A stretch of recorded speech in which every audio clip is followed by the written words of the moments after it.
Are you seeing beatings even when you're a kid? So there was this guy, Bab Ashabelli. He was a boss in Springfield for a while, and his brother was Skyballs. They had a real good nightclub. I wasn't there the night this melee started. They said, well, who was in the car waiting for him in front of the bar? And it was a heavy-set guy driving a white Cadillac. My whole life, I had white Cadillacs. There was a heavy guy driving a Cadillac. That's Chicky. So my friend goes, they want to see you too. I wasn't even there. So we got word through a son of one of the organized crime guys. They're going to crack you good. You're going to get it. So me, my friend Anthony, and another kid I won't mention, we say, we ain't going to this meeting. We jump in my Cadillac, we drive to Fort Lauderdale. We're there about a month. We call home. And they got us. They go, hey, it's over, come back. You guys are idiots. We go to the meeting. And I said, this don't look good. So we pull up, we go in this room, and he says, come on in, they're just gonna talk, don't worry about it. So all of a sudden, we hear the garage door in the back go up.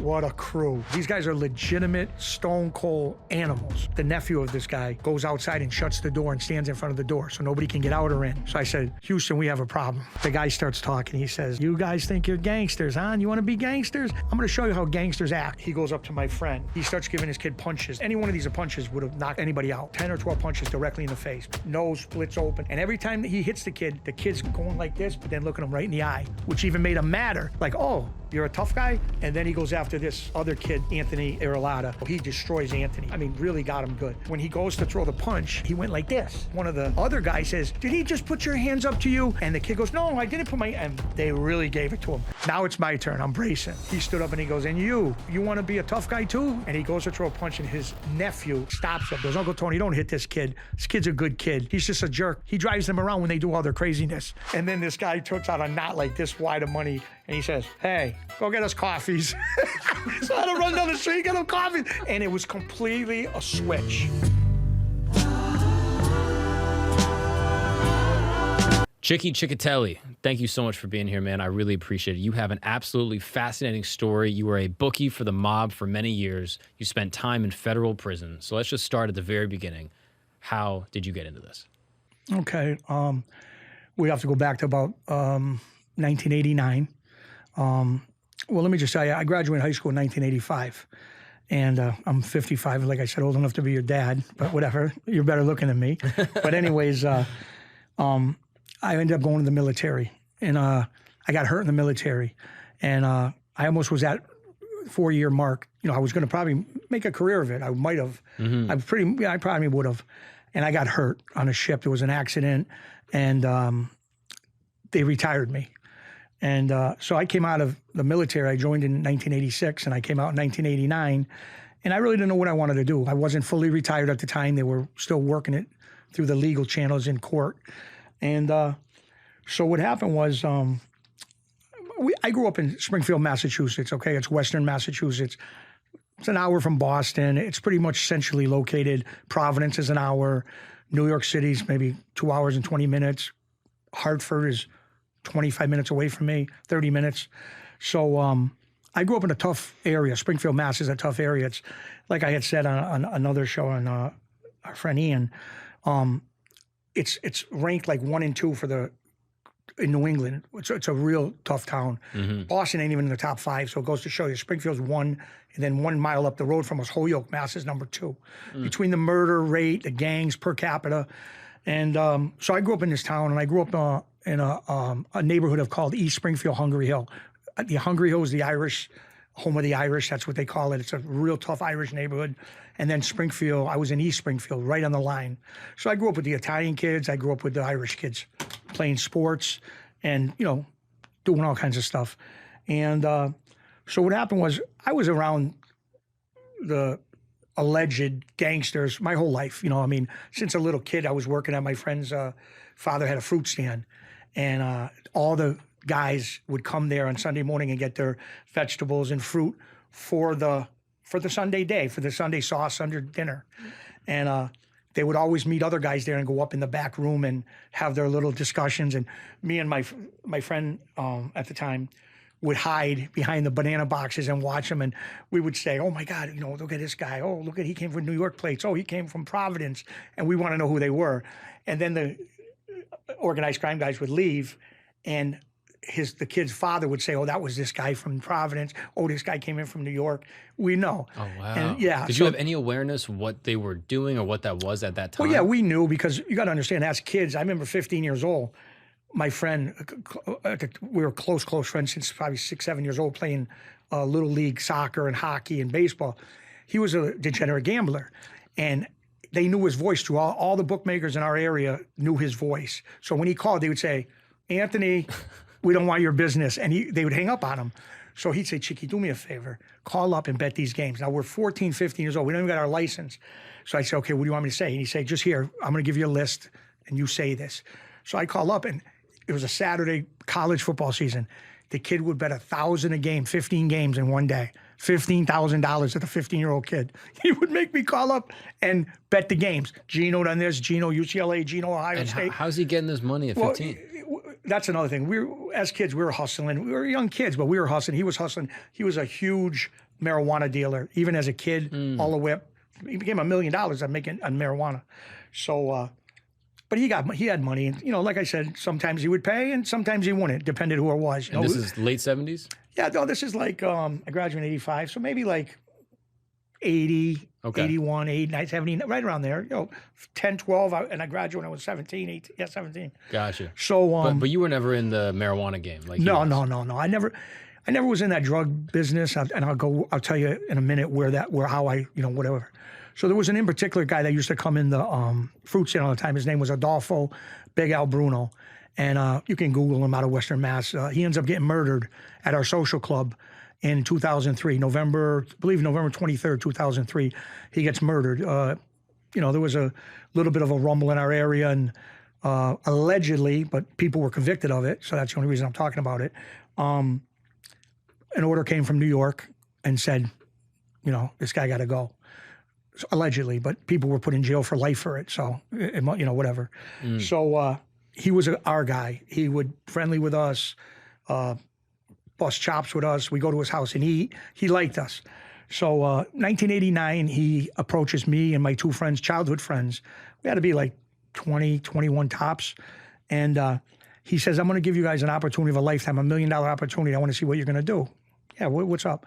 He goes, I own a bar, restaurant, and venue where bands go play. Bands from New York. It's empty now. The guy, we threw him out for whatever reason. I want you guys to take over. I'll get all the connections with the beer companies, the food companies, liquor, whatever you want. And I'll give you the connection in New York with the guys who get the acts. Back in the late 80s, it was the clubhouse music. I don't know if you know what that is.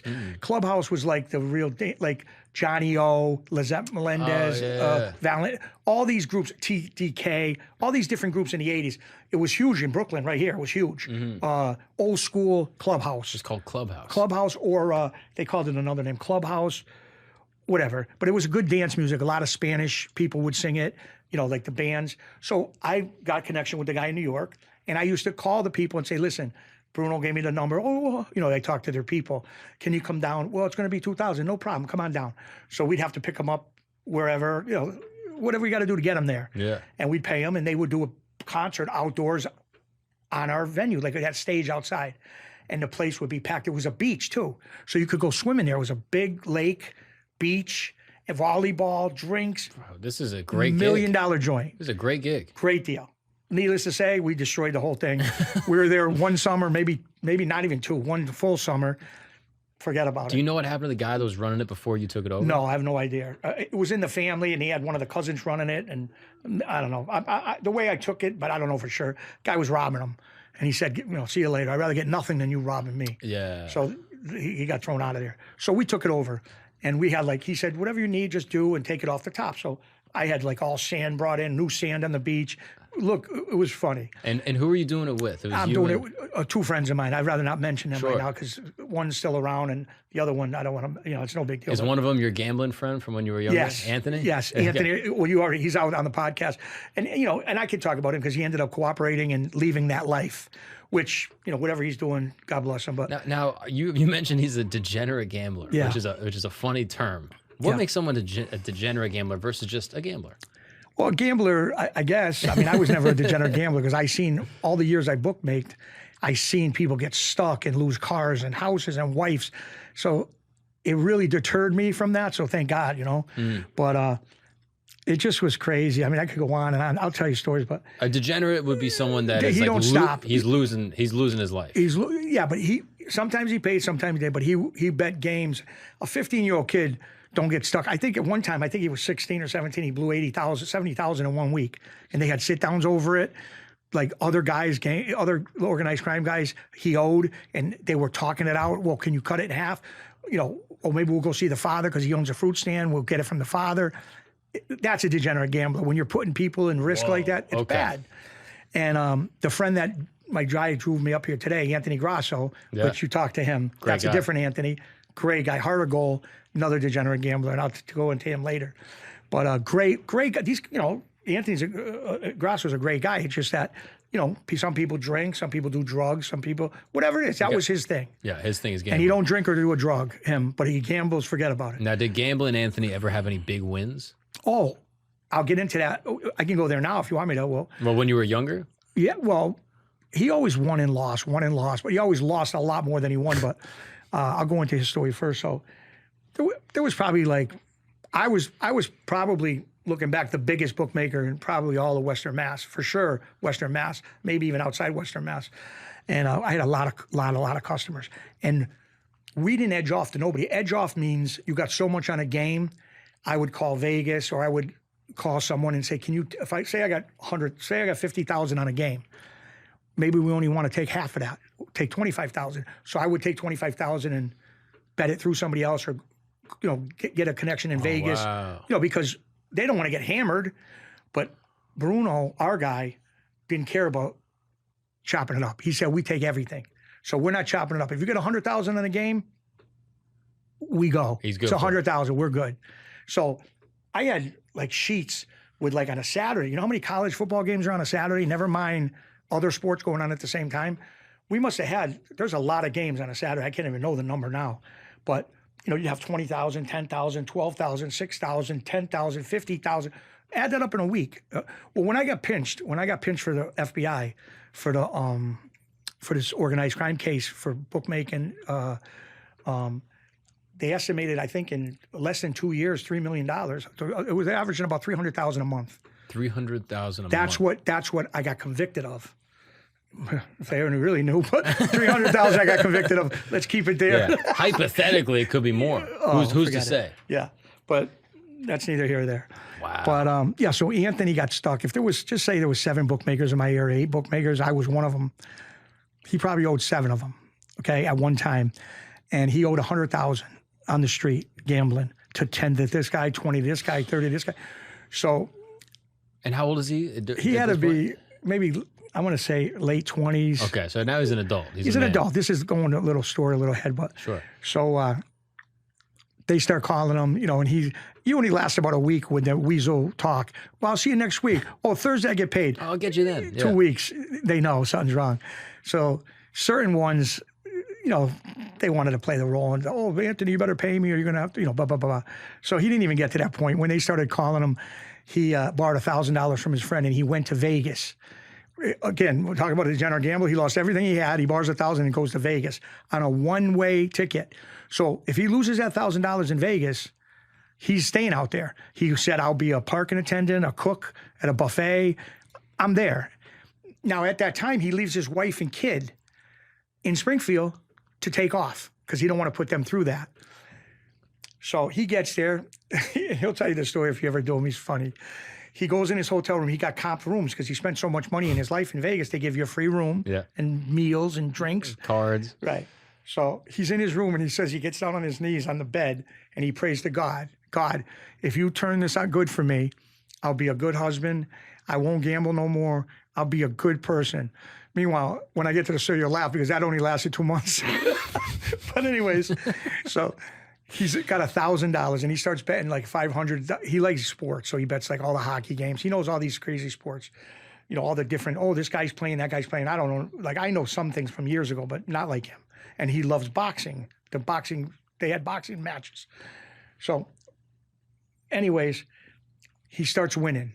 He gets on now $1,000. He starts winning. He's up to 10,000, 15,000, 30,000, 50,000, wait, 70,000, 100,000. Go home.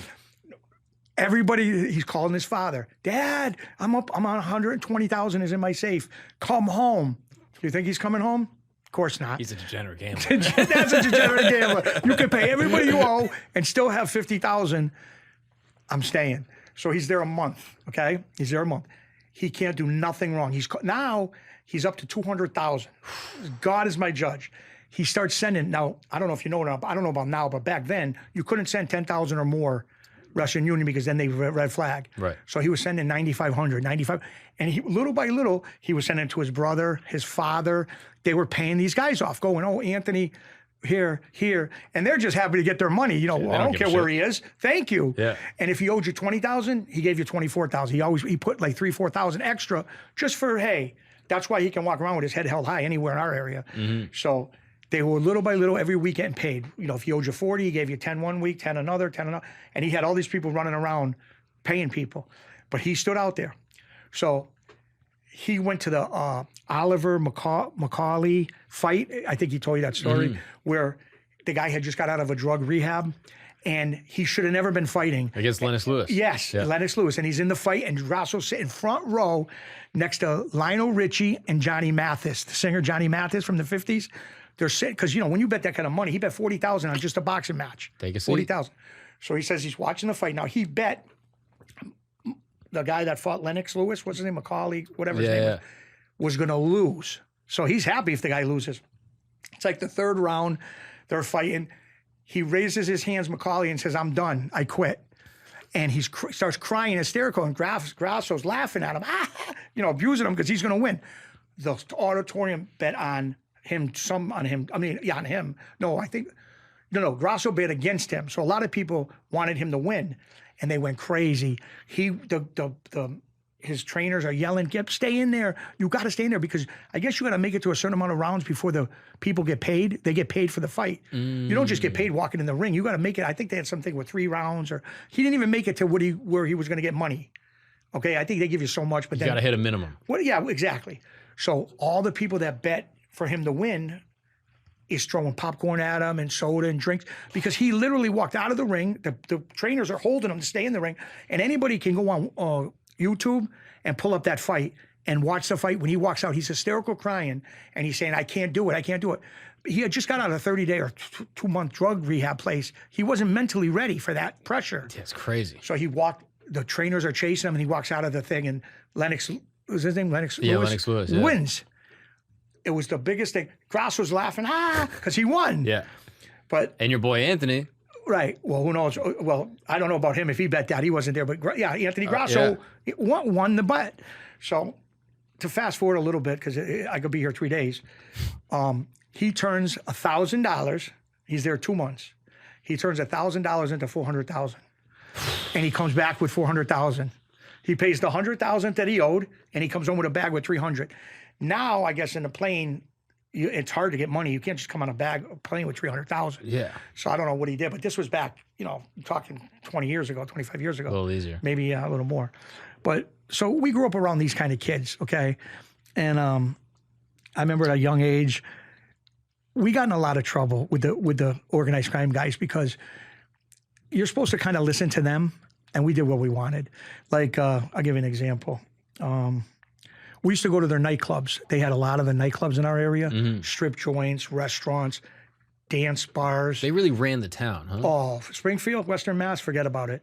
And I'll get into it. What makes Springfield unique compared to Boston, Providence, is allegedly, but it's out there on YouTube. It's not like I'm giving secrets. Western Massachusetts, just Western Mass, is it's like a satellite unit of the Genovese Crime Family out of New York. Oh, interesting. Right. Boston is Patriarcha, and then they had the Irish crew back in the day with Whitey Bulger, which I'll go into that. Whitey Bulger was the notorious Irish gangster that they found in Boston, which the kid we hung around with, that was our friends through our whole teenage years, eat dinner with him, is on trial right now, allegedly for killing Whitey Bulger. Freddie G is. Him and his brother Freddie and Ty, they got life sentences because of some cooperators in Springfield, Mass. Why did Springfield become this hub? Did they have like a capo or a boss moved down there? Well, since 1930, it's been, there's 3 different reasons why they say they did, but I mean, if you read any newspaper or anything, it's always the Springfield Genovese crew, all this craziness. But like I said, that's allegedly, but this is what's out there. And so We came to New York. We came to New York quite often. You know, we'd bring. I went a couple of times, but a couple of my friends used to come all the time. But we take rides down here and bring like during holidays a whole van full of like the best liquors and the best food because we come down to Harlem and different places where they had social clubs and whatever. But my friends went a lot more than me. I only went a couple of times. But your family, your direct family, was never affiliated. No, my father was a hardworking guy. He worked in my father was in the Marines. My whole family, my father had, with him, there was 7 boys and 4 girls in this family, and they all were from the Bronx, Arthur Avenue. A 2-story walk-up, 5th floor. My grandmother didn't speak English. My grandfather didn't speak English. 7 total boys and 4 girls. 2 stayed in the Bronx. My father went in the Marines, and the rest of the boys and 4 aunts came to Western Mass because their thing they did was auto body business. So they opened a string of auto bodies in Western Mass, like Ludlow, all the different towns around my area, Springfield, West Springfield. They own all the auto bodies. I think today there's still 3 open. And your grandmother immigrated from Italy? Yes, my grandmother and grandfather, Dominic and Ada. Where in Italy? Marchigiano. Yeah, I don't know exactly. I never went there. I went all over the world with the Navy. I never went there. Yeah. I should someday. But Marchigiano, they cool. came from, yeah. And so they moved to Western Mass, opened the auto bodies, and so my father was never involved in that. He worked hard. My mother, 45 years, was a crossing guard. You know, when you cross the kids? Of course. She was there so many years. She had a badge that had number 1 on it. A badge, because she was there so long, the cop badge that said number 1. Yeah. But she was a crossing guard. That's great. And she crossed the kids, then she crossed their kids, and even at the end, their grandkids. 3 generations. Just a staple of the community. Oh, the mayor came, when she did her last day of retirement, the mayor, all these officials came, took her picture. She thought she was like a movie star, She was funny. My mother. She's a sweet woman, huh? Sweet woman. Listen. We'll cook for you? Well, we put... look at me. Does it look like she didn't cook for me? But anyways, That's why I'm asking. Yeah, I'm fooling. What was she making? What kind of food? Back then it was crazy because it wasn't just Italian. My mother made everything. Wednesday was macaroni and meatballs and sausage. Friday was takeout night, pizza. Sunday was taco. She made everything. She was Italian, but she made everything. Soups. And my grandmother lived with us for the whole time since I was born. My grandmother passed away, but when I was born, I had 2 mothers and a father. I had my grandmother and my mother and my father. My grandmother was the head of the kitchen. My mother and father could only go in there if she authorized it. And then if she got tired of cooking one night, my mother would do the cooking. But my grandmother would do all the sauce, the soups, do everything. And my father was funny because he'd come home. My father wanted to eat at 4:30. I know that's early for people. He wanted to eat at 4:30 because he went to work 5 in the morning, come home at 3:30. He's hungry. So we were eating at 4:30. So, it didn't help me too much that I was eating at 4:30 and 7:30 I was starving again. Normal people eat 6 o'clock, 5:37. Go to sleep. So we had to be there at 4. And if my father went in that kitchen before 4:30, like to dip the sauce or something, it was the funniest thing. My grandmother was the best. And we had a lot of fun. And she was like a second mother to me. We'd fight and laugh. And see, I was almost like, I had 2 brothers and a sister. So there was 4 of us. But my brother, my youngest brother to me, up from me, because I'm the youngest, is like, almost 10, 11 years older than me. So they were gone already. When I was 10 years old, they had their own kids and their wives, and they were gone. So I pretty much grew up just me, my grandmother, my mother, and my father. Baby Chicky. Yeah, back then, baby Chicky. I don't know. But anyways, so it was fun. And my father was a hard worker, my mother a hard worker. And it was funny because I had told this before too, and you got to kind of get where I'm going with this. You know how people got pictures of like Grateful Dead or Boston Red Sox, New York Yankees, A-Rod in their room, the kids? Yeah. Not me. Since 11 years old. John Gotti Sr., this one, that one, local guys, the news articles on my wall. Listen, you're going to laugh. I think I was doing it before the FBI when they put that poster up and it says this guy's a captain, boss, soldier. We were doing that as kids. Oh, my God. You better put him up there. He got promoted. Wow. It was funny. Those are your trading cards. That was our thing. That's what we grew up around. They were running the town. We wanted to be like them. Okay, and the guys that were around me, anybody says they didn't is a liar. Did your parents ever tell you like, hey, these crime guys, like they're sketchy, whatever? No, I mean, were they aware of what was going on? Yeah, of course. My father knew guys and the Bruno, and he knew them, but they never. It was weird because they just accepted it. Like I mean, they'd say, be careful. Or later on in life, when I started getting pinches and picking up cases, you know, they were like, you know, and it was just crazy. Like, my nephew was in trouble too a lot too. And that's the thing I'll get into in a little while. But my nephew, allegedly, he's in jail. 5 years he's been in jail. But in 2019, I was picked up on my second case where everything was going good. And then I got picked up in that big indictment. It was the biggest indictment in the East Coast history of the Latin King and Queen Nation, allegedly. Right. Which is interesting. We can get into that. We'll get into that later, but I just want to give you a little preview. But yeah, so he was around as a kid too. And my mother was funny because he would have all these alleged Latin King kids around him. Now, he's Italian. A lot of them were Spanish, but they'd come to my mother's house. And he was like, oh, you know, this is my friend from school. And they're all kids. And they would eat at the kitchen table with us. My mother would put pasta fazool or meatballs, and there'd be 7 around my table. Now, meanwhile, I'm laughing because I know who they are. My mother's, ain't they great guys? Ain't they good guys? Right? She don't know if she ever turned around. They would think, Nonna, you eating, cutting your head off. But it was funny. But your mom is just such a loving person. They she's loved her. like, They used to call her Mrs. Chick. They loved her. If you're coming to the house, you get in a seat at the table. Come on, sit down. And I'd say, my mother would say, and he got a lot of friends. And I said, yeah, they play baseball. He never played a sport in his life. I said, yeah, they play baseball. They go play racquetball. I made up stuff. Oh, see, you should do like them. She's telling me. I said, oh, you should really know who they are. But anyway, my mother was the best. So, that's wild. So, yeah, you're just around it all the time. You see it coming up. It's cops come into the house, under organized crime task force, state police organized crime task force, FBI. They'd come to the house, and my mother got so used to it. It would be like if a milkman came to a regular person's house. You just don't even think now. My mother would be sitting on the porch back in the day, cutting out the paper. What do they call them? The coupons? Yeah, you yeah. get the dollar off. Yeah. She'd be at the thing with her little house coat on in the front porch. Boom, boom, boom. And Mrs. Cecchetelli, yes. And she said, who are you here for, my son or my grandson? It got to that point. And we would laugh. And they'd say, no, we're here for, where's Chicky? Oh, you know, whatever. She, you know. It was funny. She would say, come on, leave him alone. Don't there's guys who deal drugs you should go after. And then she just gave up at the end. Because they. Did you see The Godfather as a kid? Yeah, I seen all them gang movies. Did those influence you at all, or was it just the guys you were around? They were entertaining, but they didn't like the actual real guys. That's what, we were around it. So it wasn't like we were in Omaha watching Godfather saying, oh, wherever, saying, what the hell, oh my God. We were around it. We were with these guys. We seen things. We seen beatings. We seen guys get in trouble. We were around it. So it was natural. We watched the movie. Oh, that's entertaining. It'd be like if you were a skateboarder, a great skateboarder. I'm just giving you a little thing. Mm-hmm. And you watch a skateboard movie. You're like, oh, that's cool. But I go do it myself in the park. The movie's actually not that accurate compared to what it's really like. And let me tell you, with Goodfellas, great movie. Yep. Okay. Made Henry Hill like he was a hero. He was a, between you and I, he was a garbage pail from day one. Mm-hmm. So he wasn't this big gangster. You know, he hung around with real guys. But the movie made Ray Liotta good looking, and he's women and gambling.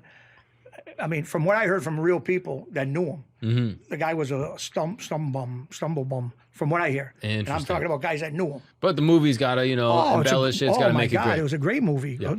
Bronx Tale, great movie. All these movies were great movies. Casino, go on and on. Mm-hmm. But the movies are not always accurate reflections of what's going on. No, it's not. Well, a lot of them, they want to show the glamour and the girls and in the car and Joe Pesci in Casino, the girl, come on, they're talking about Veal. Next thing you know, she's in his lap.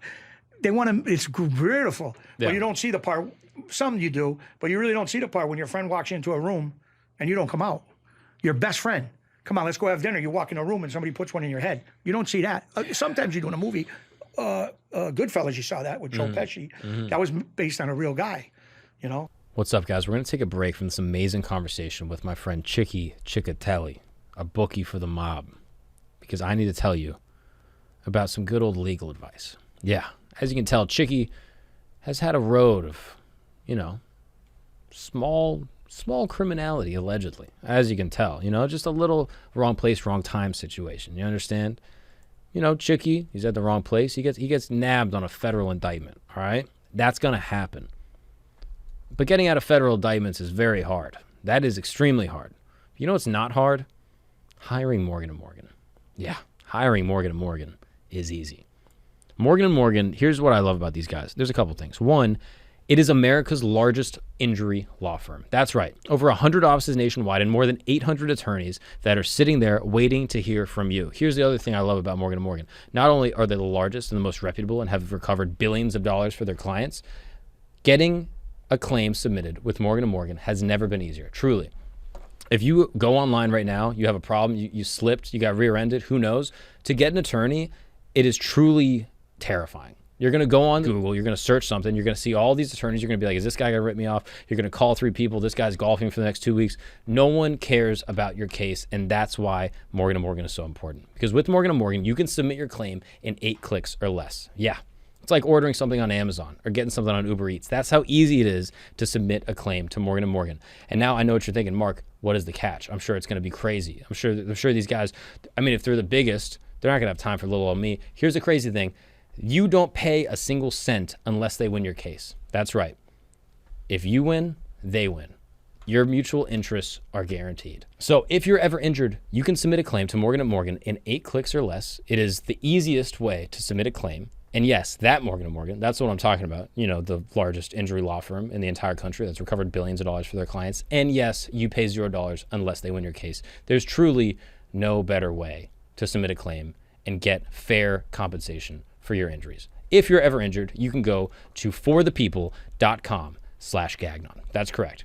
For the people, F-O-R, thepeople.com/Gagnon. Or dial pound law if you want to. You can dial pound 529 from your cell phone, or you can just go to For the People. That's for F-O-R, thepeople.com/Gagnon, or dial pound law from your cell phone. This is a paid advertisement. Now let's get back to the show. Are you seeing beatings even when you're a kid? Yeah, oh yeah. And we used to go to bars. We got to keep in mind now, these guys own these bars. We didn't have to wait. Oh, 21, we're going to be 21 in a month. We were going to bars at 16, 15, 16, 17, walking right in the bars. Bouncers, Chicky, Anthony, come on, whoever, Grasso, come on. Right in the side door. 16 years old, we're all with 21 and up. So we didn't know what it was like to wait. Oh, 21, I'm going to have my first drink. By 21, we were done with bars. I ain't going no more. But so going back to the beginning, where I was, we had a venue. I told you about the venue with Bruno set up for us. And I'm telling you, we could be multimillionaires today if we would have done the right thing. But we were partying, 21 girls. We used to have there was a strip joint in our area called Anthony's. It was a strip joint. And it was literally a mile from our beach. So every day, all the dancing girls would come with their little skinny bikini and play volleyball and drink because they didn't work till then at night. Right. And, that was like putting gold around people that gold miners. We're ready to go. Right? So it was, we had so many stories. People would come in, and then we started fighting, which was ridiculous, and you're going to laugh, but if somebody didn't pay their bill or some guy came in with a muscle on the beach walking like, get out of the way, tough guy, bang, knocked out. Our own joint. We didn't care if we got sued. We would fight more in our own joint against people than any crazy club in New York where they're fighting. The bouncers, or you're cracking guys yourself? Us. We're bouncer. We're on a beach. We had no bouncers. We were just walking around. So many stories. And this is for a year?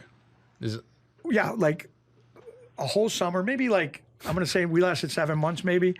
And everybody's like, they're asking me like, oh my God, why would a guy trust you with that? And I tell people, well, we wore it out quick. We didn't get nothing else after that. Are people doing drugs? Are people doing blow? Oh yeah, they were doing, not our guys. We never really did the drug thing. They sold it, some people. Sure. But never like, oh, we're messed up on drugs. No, not around us. Because you got to remember, as a kid, since kids, Bruno told us, especially me, because I started working for Bruno probably about 1989. Chicky, you want to hustle? Go ahead. You want to rob? You want to loan money? Loan shark? Do that. Get so much. You lend somebody, I lend you $1,000. Okay, I say, here's $1,000. Give me $50 a week. Not off the $1,000. Give me $50 a week until you pay the $1,000 back. So if you keep it, you figure it out, $200 a month, a year. You're talking, $200 a month times 12 months, and then you pay me the $1,000 in full when you have it, or you pay $500 and it goes down from 50 to 25, or whatever. So we did all that our whole life. I mean, even as a kid, you're supposed to technically have permission or give somebody something. Never did it. Never, no. And even when we were doing it, even when he found out we were doing it, we'd say, oh, we only got 10,000 on the street, so we'll make you a partner. Meanwhile, we had 100,000 on the street. You know what I mean? So it was crazy. So we were around. The point I'm making is we were around it our whole life. Right. And so I started working. What happened was a bunch of guys in my area, older guys that were in the office for 20 years. And when I mean the office, they took the bets. They took a series of pinches. A lot of people went to jail in the late 80s and early 90s. And it wiped out their whole crew as far as workers. So I remember a guy comes up to me and he says, my dear friend that I had the partnership in the venue with, still on the street, so I don't want to mention his name. He's a great kid, a dear friend of mine. His father came up to me, and his father was connected with Bruno. They were friends. And he says, Chicky, the guy likes you. You got a pretty good brain about you. You're in the military. They always use that. You're in the military. Like, that makes me smarter, which I'm getting into a worse life. But I'd say, yeah, the guy wants you to clean out the office. So at that time, I knew what taking bets was. We all knew that. But I never heard the expression clean out the office. What does that mean? And I'll explain to you. So clean out the office means you stay on top of all the bookmakers. Like, I'm the main guy, and I stay on top of everyone else. So if a game starts at 1 o'clock, by 5 after 1, there's no more bets. You know what I mean? Because we had little, back then, it was like way ahead of the time. We had little beepers back then that gave us the time. It was right to the second of, say, UCLA's playing Florida State, just say. Now, sometimes, it happened a lot, on the kickoff, they run a 95-yard thing and score. Now the game's 7-0, right? Somebody will call up at 5 after 7. They're watching the game. They didn't think I was on top of it. And they would say, oh, give me 4,000 on Florida State. They just scored 7. They wouldn't tell me that. So I'd look at the clicker and I'd say, buddy, come on. It's 7-0 Florida. 5 minutes. He ran a 100-yard, it said 100-yard run. So that's what cleaning out the office is. You stay on top of it, and then other bookmakers, smaller bookmakers, are faxing me their paperwork at 5 after 1. So they can't screw us. Now, once I got all the paperwork, either a guy would come to my location and pick up all the papers, or I would fax it to them. You understand? So everybody stayed on top of everybody. Just like they didn't trust them, I wasn't trusted either.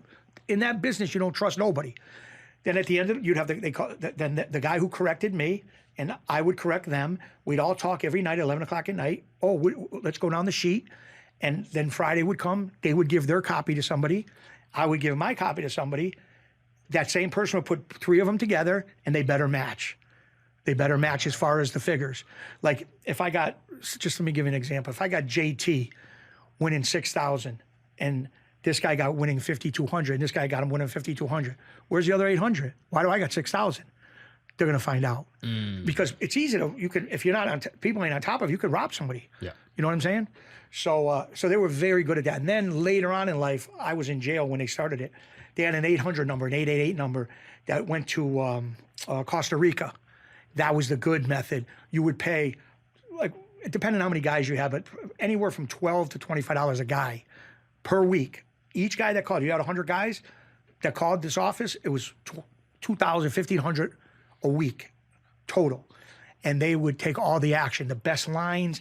How are you going to rob? They don't know them. They're in Costa Rica, these people. Wow. So then at the end of the week, Sunday night, they would fax you or whatever, send it to, I don't know how they did it, the sheet with all the figures. And they were never wrong, because in Costa Rica, they got a bunch of people getting hardly nothing to correct it, and that was a great method. And then, as we know, the government is really the organized crime. I'm just saying it. And the pop business was huge, illegal. Boom, they make it legal. Yeah. Sports bookmaking, boom, illegal. Everybody's going to jail. RICO Act, I go on and on. Boom, legal everywhere. Massachusetts became legal last year. Connecticut, New York, everything's legal. Yeah. They're organized crime. And let's be honest, a loan shark, like I was talking about the loan and the money. You trying to tell me the banks ain't loan sharks? Don't pay your mortgage for 3 months, and you wish you got a beating, and that was it. See ya. Your house is gone. Your kid, your wife, right? I'm just saying. Yeah. They became organized crime. Yeah, it's illegal when you do it. 100%. But if they do it, it's disgusting. It is what it is, though. But you know why? They're not getting their piece. Yeah. So even with the Keno, we got Keno, Massachusetts, and the 400 billion. I seen the signs coming to New York. Keno is like you play numbers and you put money. It's a 24 hours, not 24 hours, but like 20 hours a day. People lose their houses, their jobs, their wives, their kids. The government, you're not illegal because you're getting a piece of it. You can lose your house. Yep. We're getting a piece. You got to pay the piper. let somebody go to the cops and say, I can't pay my rent. A bookmaker wants to take my money. The guy's doing 5 years if there's no violence. Violence, you're doing 10 to 15 years. Yeah, well, it's like a lottery, right? Like you run a private lottery, it's illegal. 100%. Or run a numbers game, it's illegal. 100%. The government does it, they get a piece, it's all good. It's all good. Lose your house. Sorry. Yeah. Oh, no, but you know how they justify it? On every lottery slip? If you have a gambling problem, call 1-800-63. What do you think they care about that? They just put that to make themselves feel good. Yeah, of course. And then the worst of all of them, this Giuliani, you know, just telling the truth. He creates the RICO Act, him and some guys. He creates the RICO Act, and he gets arrested for RICO. Yeah, they put him in a RICO case. How funny. Is that karma?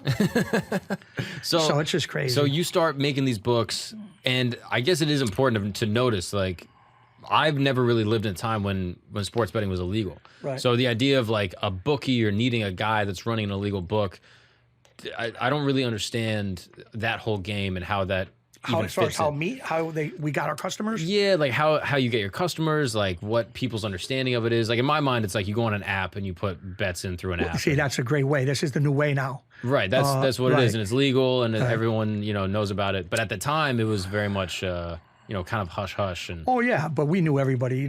We knew, like, you got to keep in mind, a lot of the Italian people, a lot of the people that came from, in our area, there's two prominent Italian cultures that come from Italy. Okay, there's the Queen people and the Brasilianese. They came in swarms from Italy to Springfield, to Western Mass. They opened pizza shops. We got famous pizza shops, Red Rose Pizzas, throughout the New England. It's known from here to New York, from our area to New York. Red Rose. We got Bruno had an Italian restaurant. Bruno had 7, 8 pizza shops at one time. It's called Bruno's Pizza. He had everything. But all these restaurants, all the Italian restaurants, all the pizza shops are all Italians, and they all gamble. They all gambled. I see more pizza shops get lost.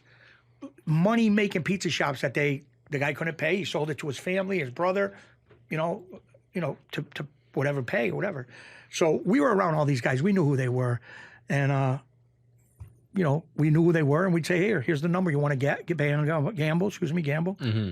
They were gambling, and then they would know somebody. That's one would know. Before you know, I had one time between what I was taking and between what I was taking in, probably 200 customers. I was handling probably 80, 100 myself, and then another probably 70, 80, 100 guys were faxing me their stuff to correct. When you were growing up, were people playing like small games, like dice, stuff like that? Nah, that's the thing. I know that's a big New York thing, the dice and all that, but really we weren't doing that much in our area. It's mostly not the sports dice. bets. Don't get me wrong. They had like casino night, and we go play roulette or whatever, like at a stag. But we weren't standing in the corner flishing dice. Right. We were at clubs, nightclubs, bars. Card games and stuff like that. Yeah, stuff like that. We're not on the street. Hey, like you see in Bronx Tale, whatever the movie. But no, we were. It just was crazy. Does a lot of this happen at like Italian social clubs? Yeah. We had a couple. One time we had 3 or 4 social clubs in our area. Can you explain to me what an Italian social club is and what happens there? Yeah, it's just like they have Greek social clubs, they have Russian social clubs.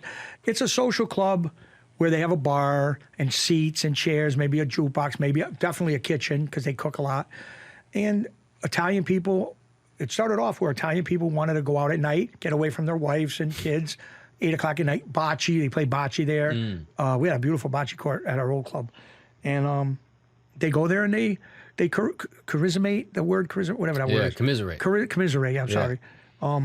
They laugh and they watch the games and I got some funny stories about the social clubs, but and we go down there and bust chops and torture the gangsters. We tortured the guys. It was funny. Back when we were kids, I just go back. I go back and forth if you don't mind. When we were kids. We were little wise guys. And in our area, they had a Regency cable box. It was called Regency. And it had one clicker, Regency. But they were giving them to everybody in the whole Springfield at that time. They only dealt with, now you can get all this different things. You can even go on your phone and change TVs now. But this was in the very beginning when cable just broke. I think it was like 1984, 85. And your clicker from I'm just giving an example of what tortureful people we were.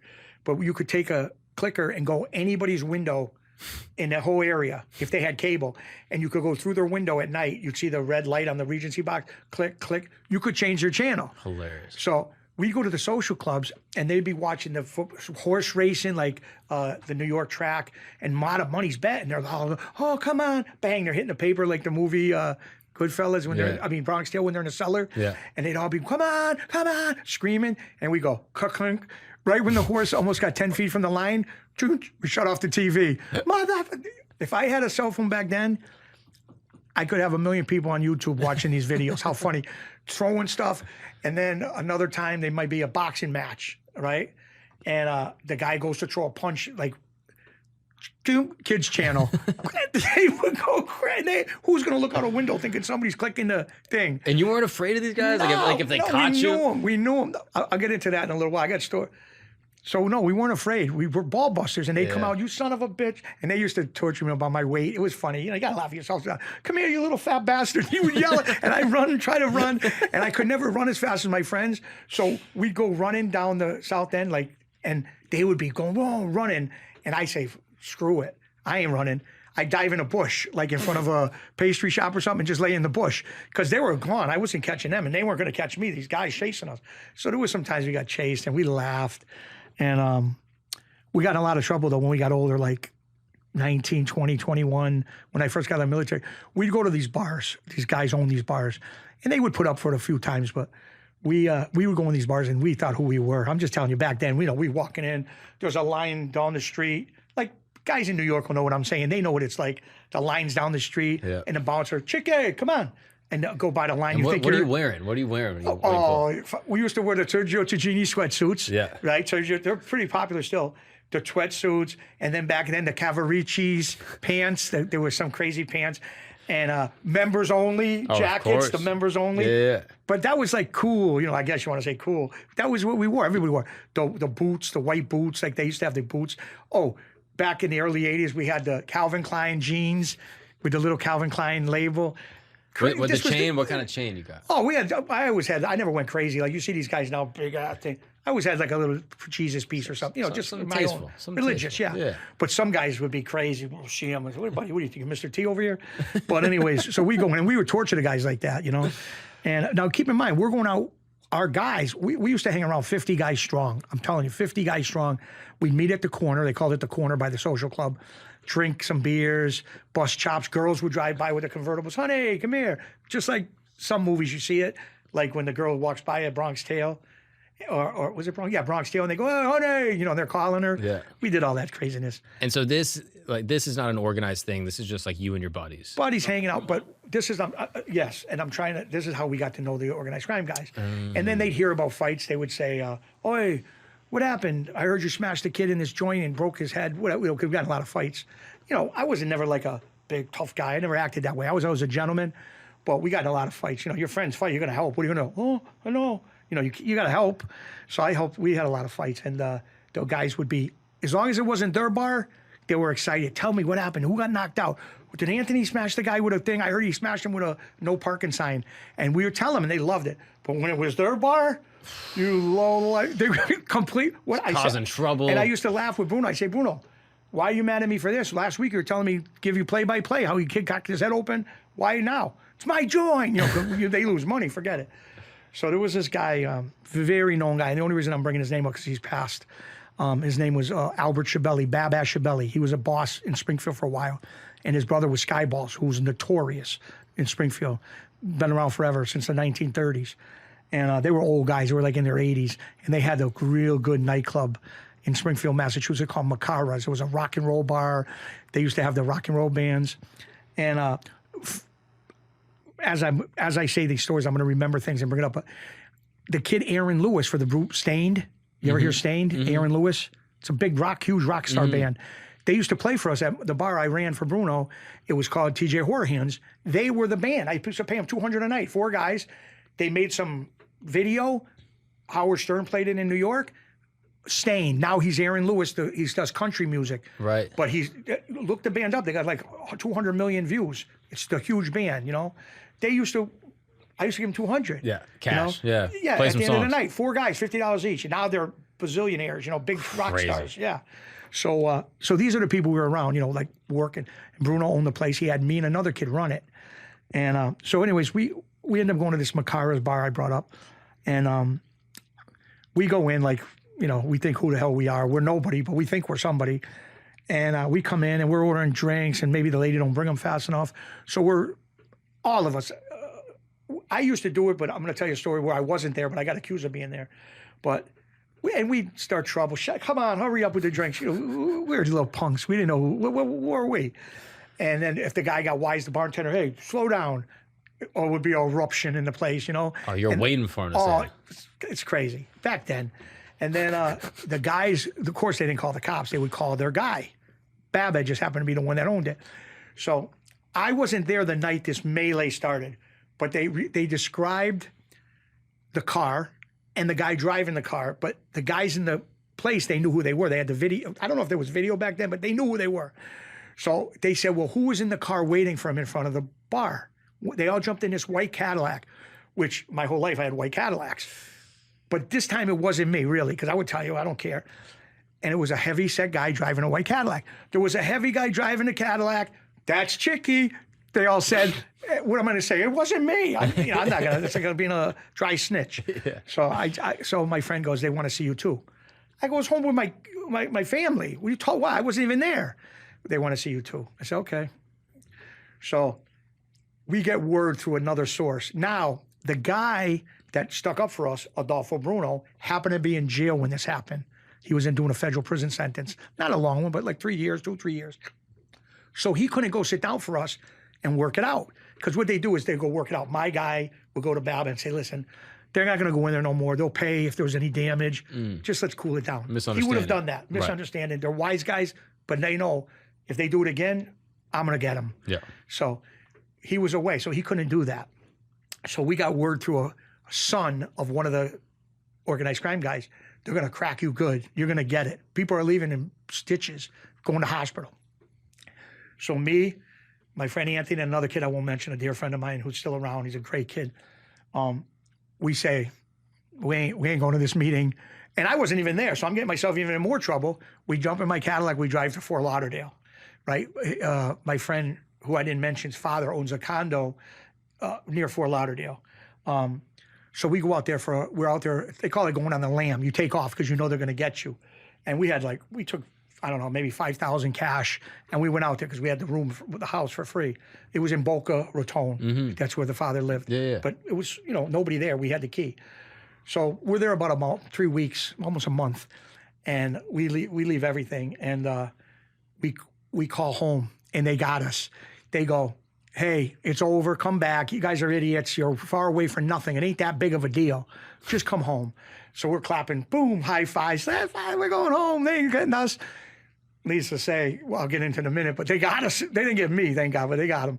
So we get home, and the word gets on the street. They're back. Oh, somebody's seen me. Oh, they're back. They're back. So the word comes, listen, it's over. It's a month now. They're not going to get you. Just go talk to them. They want you to apologize, and if there's any glasses broke, just pay. So we go to the meeting, but I should have known we were in trouble because we had to meet down the south end, the Italian section of Springfield, and we went with a guy in his car. I parked my car. We all parked our cars. We had to go in one of the alleged organized crime guy's car, which he ends up cooperating too and leaving the life. His name was Felix Stringisi, and he was allegedly a Genovese soldier, but he pleaded guilty to being that, and he ends up flipping, becoming a cooperator and leaving the life. Wow. So this is the guy that in his day, though, he was a known tough guy, younger guy. So he brings us in his car to this little car lot place with a little office. And what is his demeanor when he picks you up? Like, what is his energy? Oh, they're the best at being phony. Guys, what's up? You look at the color on you, tan, look great. Felix, everything all right? Come on, I got you guys. How was Fort Lauderdale? Yeah, you meet some women. I heard through the grapevine you went to Runway 21, and I heard you at Materano's or wherever restaurant. Yeah, back there, Materano. Stevie Materano has a joint out there. We were at the joints, the best joints. You think you're good? Oh, good. Oh, you were at the Platinum House or whatever the strip joint was, Pure Platinum. Yeah. Oh, you were at Crazy Horse. They knew everywhere we were because they got people down there that were like, hey, I seen Chicky and them guys. They were all here spending big shot up in a VIP. They knew everything. They're like, oh, you had a good time. Yeah, oh, good for you. And I said, this don't look good. There was 3 of us in the car. Me, 4 of us. So we pull up, we go in this room, and the guy says, come on, sit down, relax. Nobody's there yet. It's just this guy who's the boss, Baba's nephew's there. And he says, come on in. They're just going to talk. Don't worry about it. So all of a sudden, we hear the garage door in the back go up. You hear that big-ass door go up? And what a crew. These guys, now, they're all dead now, so I'll talk about them. But what a crew. Anthony DeLavo. These guys are legitimate stone cold animals, right? Allegedly. Mad Hatters, allegedly. Well, they got convicted of it, so, but, but they were animals in their life, you know what I mean? Just tough guys. And they all come in. The worst of the worst come in them. It'd be like, I'm trying to give you a scenario so you kind of get it. It's like you're playing basketball and you got 3-4 guys and you're playing against the Michael Jordan team that played for the United States. The They're Olympic all walking team. in, you're going, what? Or the movie Slapshot, when one by one, you ever see Slapshot, the hockey movie? No. Watch it, you'll die laughing. One by one, the most notorious guys are coming on the ice, and you're like, what? As they come in, they're getting worse and worse. There's like 5 of them. Are they holding anything? They got nothing. Just come fists. in, and they're all sitting around, and they're good. Hey guys, hug, shake hands, kiss each one of them. You got to be respectful. Then it starts. Baba's. So we're all now. I should have known. The kid, the nephew of this guy, goes outside and shuts the door and stands in front of the door so nobody can get out or in. So I said, Houston, we have a problem. In my head, right? So, are you scared at this point? Yeah, well, I know what's going to happen. You're kind of scared, but it is what it is. I'm there. Now, at least if I would have won the bar and destroyed the joint like they did, allegedly, I would have been okay. I wasn't even there, right. But it's okay. So I said, all right, just take a beat. What are you going to do? So the guy starts talking. He says, you guys think you're gangsters, huh? And you want to be gangsters? It started nice, but now his voice is going up. You think you're gangsters? I'm going to show you how gangsters act. And he goes up to my friend, who's still around now, which I won't mention his name. Good kid. And this guy, Anthony DeLavo, was a Mad Hatter. He starts giving his kid punches. Like any one of these punches would have knocked anybody out. Bam. I mean, bam. Probably no lie, 10 or 12 punches directly in the face. Bang. Nose splits open. Bad. And every time that he hits the kid's going like this, but then looking him right in the eye, which even made him madder. Like, oh, you're a tough guy? And then he goes after this other kid who's in the office with us that you can go on. He does all these shows. Vlad, he did.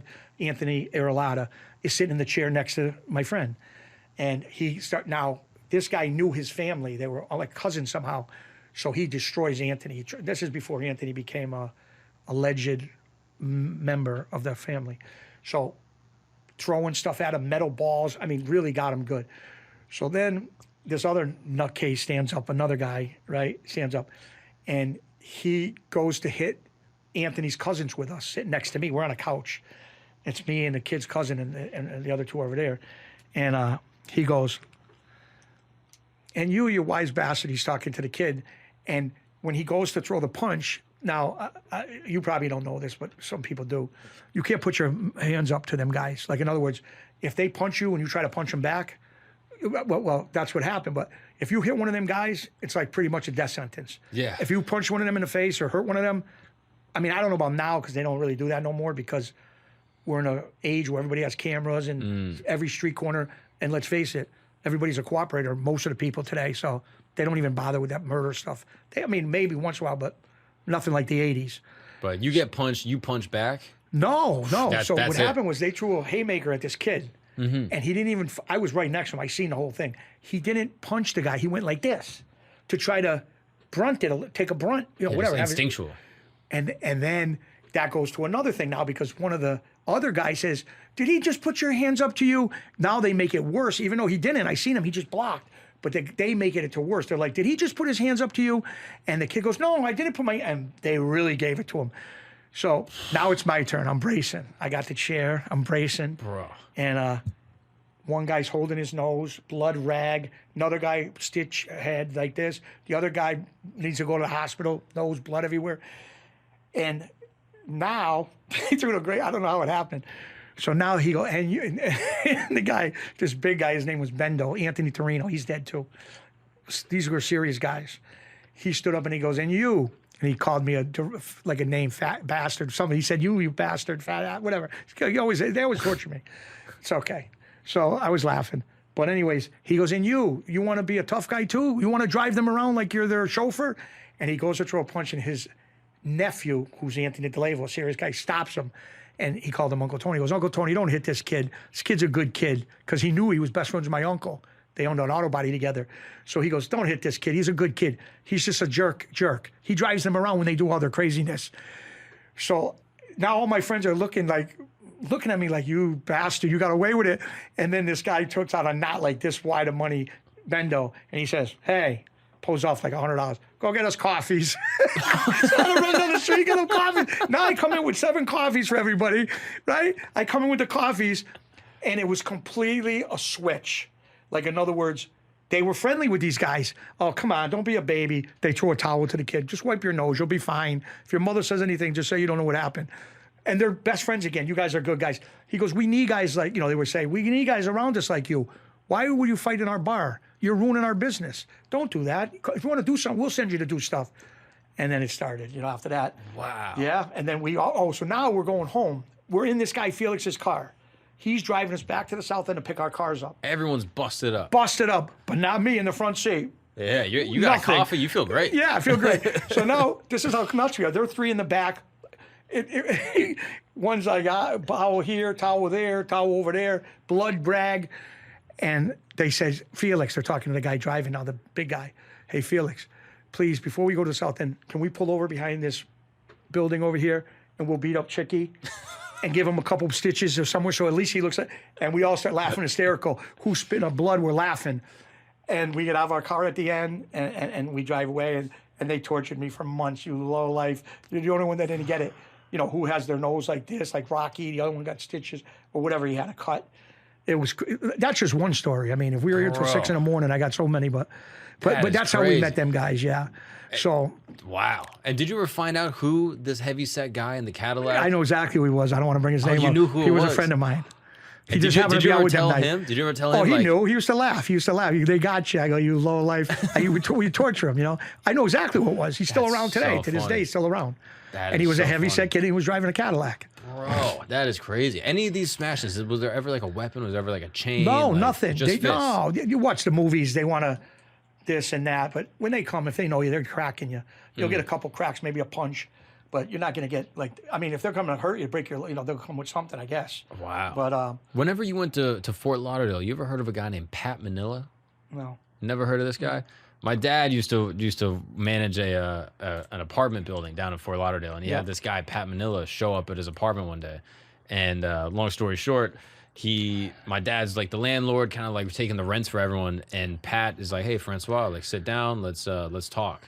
And he's like, "I'm moving into the building," and he basically just puts a trash bag full of cash on the table to my dad and just says, "Here you go." He lowers all the blinds, locks the door. He has his friend standing at the door. My dad's sitting in there like 20 years old, freaking out. Like, he's a French Canadian dude. He's got nothing to do with this. Right. Drops a bunch of cash and goes, "Hey, this is my rent for the next 2 years.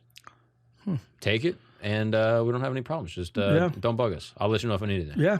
Left it at that. He probably was the quietest guy around. He never knew nothing. He was his best tenant. Best tenant ever. He's like, I'll take a whole building. Look at the serial killer, Whitey Bulger.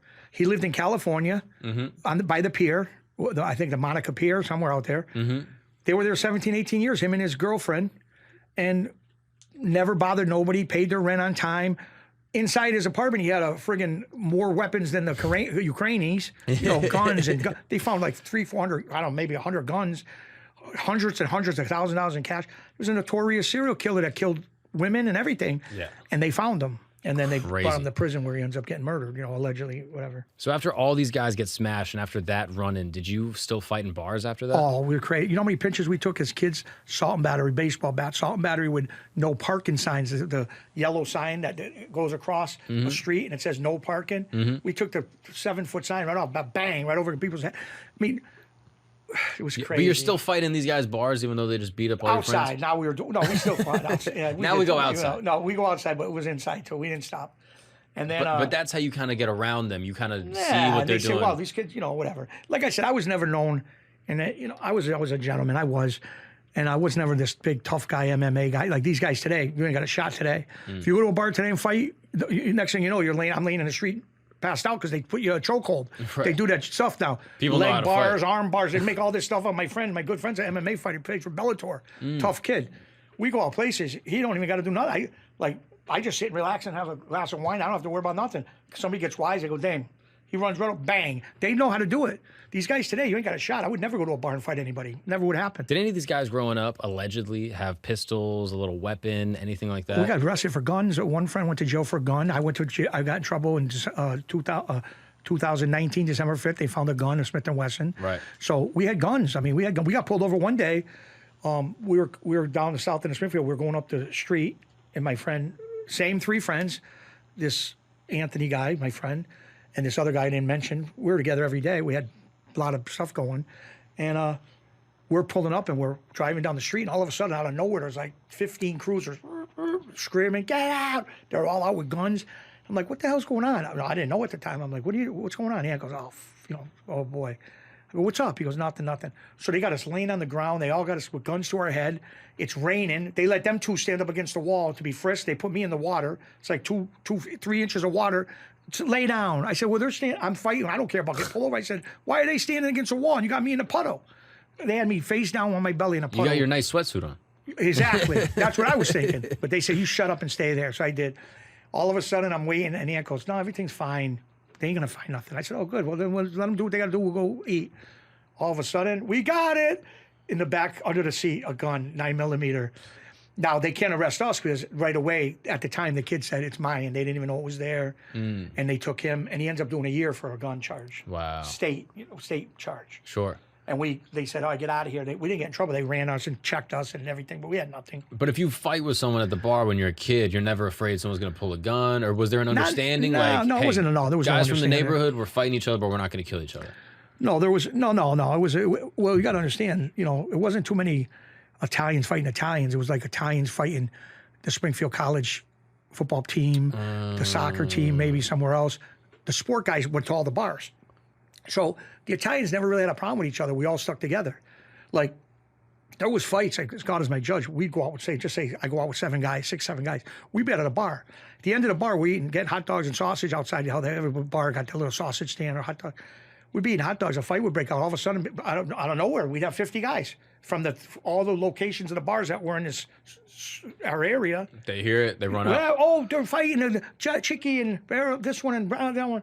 Boom, they'd go. And they were like, what? The cops couldn't believe it. Wow. But I'm talking, this is like 90s. Now it's a different era. Everybody's they don't need a gun no more. They take their phone. Yeah, I'm filming you. You lose your job, whatever. It's a whole thing. That bullshit's over. Wow. It's over. And everybody says that it's still going. It's still going, don't get me wrong. But nothing. It's a different world. Come on, different world. Come on. When you got bosses cooperating, Joe Mazzina, okay, the Bonanno family, the boss cooperates. He's the boss of one of the 5 families, and he cooperates. And that ain't giving you some kind of inclination. Boy, this don't look good. We have a problem. What's up, guys? We're going to take a break from this amazing conversation with Chicky because you have a bad habit. Yeah. And we all know which habit this is. I don't even really want to say it, but this is like, you're out late. Maybe it's 2 a.m. Maybe you had a couple drinks and someone pulls out a pack of these bad habits. And what do? You instinctually, you grab one. And then you wake up the next day and your throat hurts and you don't feel good and you got a headache and all these other problems. That's a bad habit. You know how you can actually stop this bad habit? You know how you can actually stop breathing in chemicals? You know how you can stop hurting your lungs, hurting your body, damaging your soul and your spirit?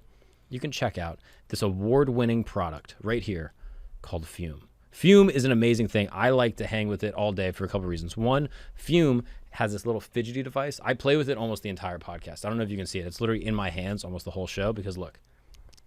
Yeah. You feel that? This is an ASMR channel now. Look at this. Oh, yeah, that's nice. This is like my favorite little fidget spinner, so I like to hold on to it and play with it. But it's not a fidget spinner. You know what it is? This is a breathable product that makes me feel good. It lowers my anxiety. And just like that, I'm breathing in flavored air. Yeah, I know it sounds crazy. I know it sounds like some voodoo magic, but it's not. It is one of the most effective ways to break a bad habit. Instead of electronics, Fume is completely natural. Instead of vapor, it is just a flavored air packet. And instead of harmful chemicals, it uses all natural, delicious flavors. Right now, I'm rocking the mint flavor. It's the mint cartridge right here.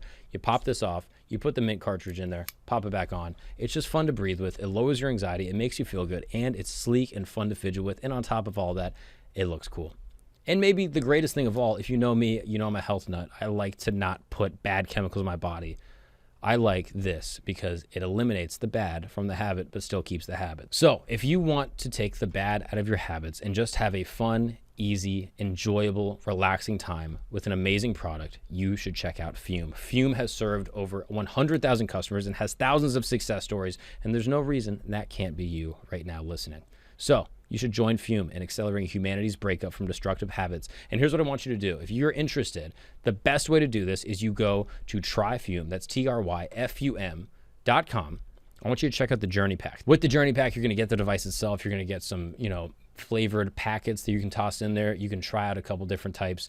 This is the best way to get started and start taking control of your bad habits. And you can use the code GAGNON, Gagnon, to save an additional 10% off when you get the Journey Pack. That's right. Use the code GAGNON, Gagnon, and save an additional 10% off your order today. Stop destroying your body. Stop being at 3 a.m. making bad choices when you could just pull out your Fume, start twisting, and start feeling a lot better. Now let's get back to this amazing convo with Chicky. So you're running the bar. Yep. The bar, and who's hiring you for the bar? This is Bruno again? Bruno, silent partner in the bar, but he had me and another kid, a dear friend of mine, T, nice kid. We ran it. Is he pissed off of you that you're just partying in this bar and it's not going well? This is another bar. He gave me another chance after. The first bar we destroyed. We ruined that. He said, don't come around. He got mad at us. Sure. But this is another bar years later. It's a big nightclub, 4 stories, pool hall, disco, karaoke, another disco on the top roof. Unbelievable. $1 million joint. And me and my friend ran it because he was getting robbed by somebody in there. He wanted to know, go find out who it is.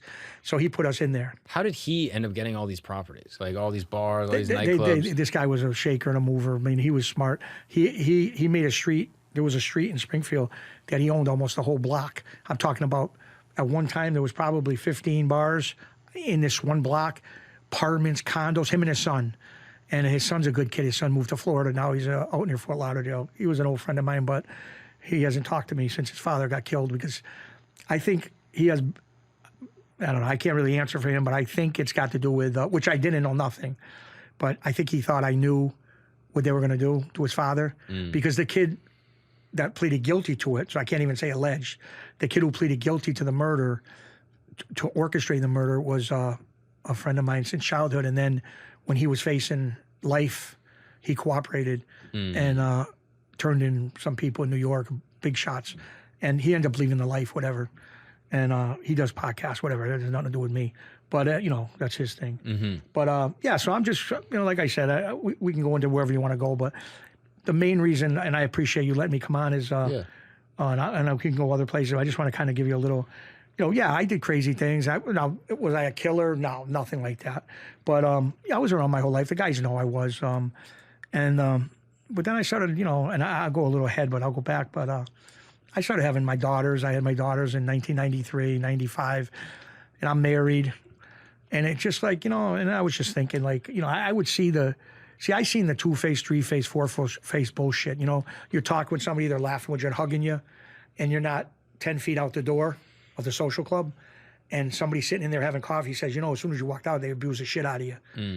Certain guys, not like Bruno never did, but certain guys were like, whatever. And I'd be, are you serious? And, it started wearing on you, like, and then we got pinched a bunch of times. And it just became too much. It wasn't even the pinching, because I went to federal prison. I went to a UNI penitentiary. I was a bookmaker. I went to a penitentiary, and I went to MCC Manhattan in Lower Manhattan. And so a penitentiary for bookmaking, I mean, that's crazy. I should have been at somewhere like a little... Yeah, minimum security, little camp or something. I went to USP Canaan, U.S. Penitentiary Canaan in Waymar, Pennsylvania. And when I went there, and I ended up going there in 2006, it was a gladiator school. They called it. You can go on the internet and pull it up. It was legitimately a gladiator school. They were killing guards, pedophiles, cooperators. They were killing everybody. It was a bad place. So we can get to that, but I'm curious, like, when you're working in these nightclubs, you're working in these spots, you're working with Bruno, you get into the books through that, and he asked you to kind of clean out I was doing the books at the same time. Yeah, at the same time. Like, I was doing the books prior to that, and then I was doing a good job, I guess, at doing it for him. He was making we made a ton of money. And the books was there's obviously making these books was illegal. Gambling at that time in this way was illegal. There was no legal gambling. Vegas, that's the only place. Right, but so this was like a money funnel for the family. I don't know I don't want to get into for the family. I don't know where it went, but I know Bruno I was helping him. Allegedly, I was helping him. I pleaded guilty to it, so I guess I can say that. But I don't know about the family stuff. I don't know about that. I understand. And was Bruno like allegedly with a family? Yeah, like, yeah. And which family was he with? Well, if you read the newspaper, Google it, it says he was, a Genovese. He became the boss at the end, but he was a Genovese guy. Got you. And that's one of the 5 families. Yeah. Most powerful. Ivy League. What do you mean? It's the Ivy League. It's like Harvard of the organized crime. Oh, wow. That's the biggest, most powerful. I mean, there people probably would argue that point, but, when everything's on the table, they're known as the Ivy League. Got you. Now, not your experience, but just these crime families in general. Yeah. They sort of have like a hierarchy. There will be like associates, and then That's like the Army. Right. You got captains, you got soldiers, associates, and then you got the administration, and bosses. The administration will be like a boss, an underboss. Concierge. Okay. Yep. And then maybe a street boss. Some people use a street boss. So the boss wants to be insulated. Gotcha. They insulate the boss. Like, let me give you an example, and this is public knowledge, like I said. Everybody thought, I don't know if you ever heard the name Tony Salerno, Fat Tony Salerno. He's a real guy, serious guy. He was part of the Palma Boys Social Club in Harlem, near Harlem. And a lot of years they thought he was the boss, But if you go by social media, and not me saying it, because I didn't know, I wasn't in New York, but, Vincent the Chin was the boss, But they used Tony. Tony Salerno took a 100-year sentence. Wow. 100-year sentence for that commission case when all the bosses went. Persico went. The guy from the Lucchese family. All the guys went, And these bosses are clever enough to be like, hey, I'm going to have a street boss. This is a front-facing boss. Well, they do that sometimes. I don't know the particulars now because I've been away from it for a long time. But some of these families, like hypothetically, could have someone 100%. where they have it throws the heat off them. Where they have a face, and it's like, oh, this is like the boss, and he's taken care of, and he's high up in administration, but he's not the main actual guy. Right. He calls the shots probably secretly. I guess I never was at a secret meeting, but sure. I'm just going by. I'm basing what I'm saying is whatever's out there. Sure. It's not like I'm giving you a secret. Oh, I can't believe you said that. What I'm saying is out there in the public, it's already out there. Yeah. So that's why I feel comfortable talking about it. That makes sense. Yeah. And so there's this structure that exists within some of these families. Yeah, of course. And it's like very organized. 100%. That's why they call it organized crime. Right. Yeah. I'm just, And so in your town, it was this one family, the Genovese. Yeah. And Bruno was affiliated with them in some way, potentially. Exactly, 100%. Got it. Okay. And so then you start working with him, and he gets you into the books. Yeah, doing the book. I did the book from 19. I'll tell you my time frame. I did the book from 19. Not joined. God forbid. I don't want to pick up an indictment when I leave here. I didn't join nothing, but I was working for him, and I pleaded guilty to it, and they knew it. I started in 1989, and then I went away to prison in 2005 for him. But he got murdered in 2003, so I worked 2 years after that for the guy who took his position, who was my childhood friend. Oh wow, Anthony. Interesting. And so, and there's this idea of becoming a made man. Yeah. It would be like the equivalent of, for me, at one time, and I never was that, just to let you know, never was that. I never, which I'm glad, thank God I wasn't. Not looking back now, it's a blessing. But back then, it would be like if I won the Heisman Trophy in college football. That was the equivalent of that to me and my friends. If they said back then, and this was all my friends, this is the truth. If they would have said to you, it was crazy thinking, but if they said, Chicky, we're going to send you to Harvard, free college, you don't even really have to study much. We'll pass you and you'll have a beautiful degree in 4 years and maybe even win a Heisman Trophy and whatever, football, whatever they're good in. I would say, no, I'm good. I want to be on the street and this is what I want. Wow. But that was the thing since kids. I'm not going to tell you. Of course. We've seen it. You wanted to be a made man. I mean, at one point, yeah. Wow. I mean, we were doing it for, that's what you aspire to. Of course, yeah. This is the lane that you're in. This is the world you're in. That was the world I thought it was wonderful. Like I told you, as a kid, I mean, I don't know if it's crazy. I have the posters in my room, and it was funny because my mother was against it, totally against it. My father didn't care. He thought, oh, he's a kid, he's crazy. But my mother was against it. She would come in and clean my room, and I'd be leaving my room, and she would come in. I loved her. God rest her soul. She was a sweet woman.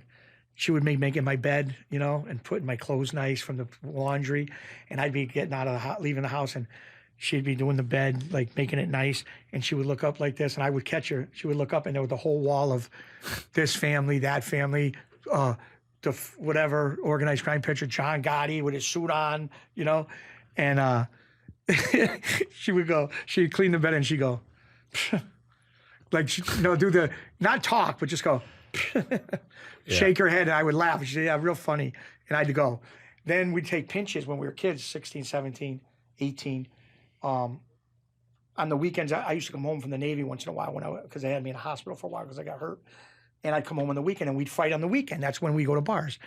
And I'd get arrested for assault and battery with a baseball bat, assault and battery with a sawhorse, whatever. And I would get jail. They put you in jail for like overnight or 2 days just to get bailed out. And then I'd come home back to my mother's house. I lived with her at the time. And I go up in my room, empty wall. Every poster ripped down. Like that was her chance to say, everything down, thrown away, never seen again. 2 months later, all back up again, new stuff. So it was absolutely insane, our thinking. And but then, like I said, I went to 2003 after a Sunday night card game, November 23rd, 2003.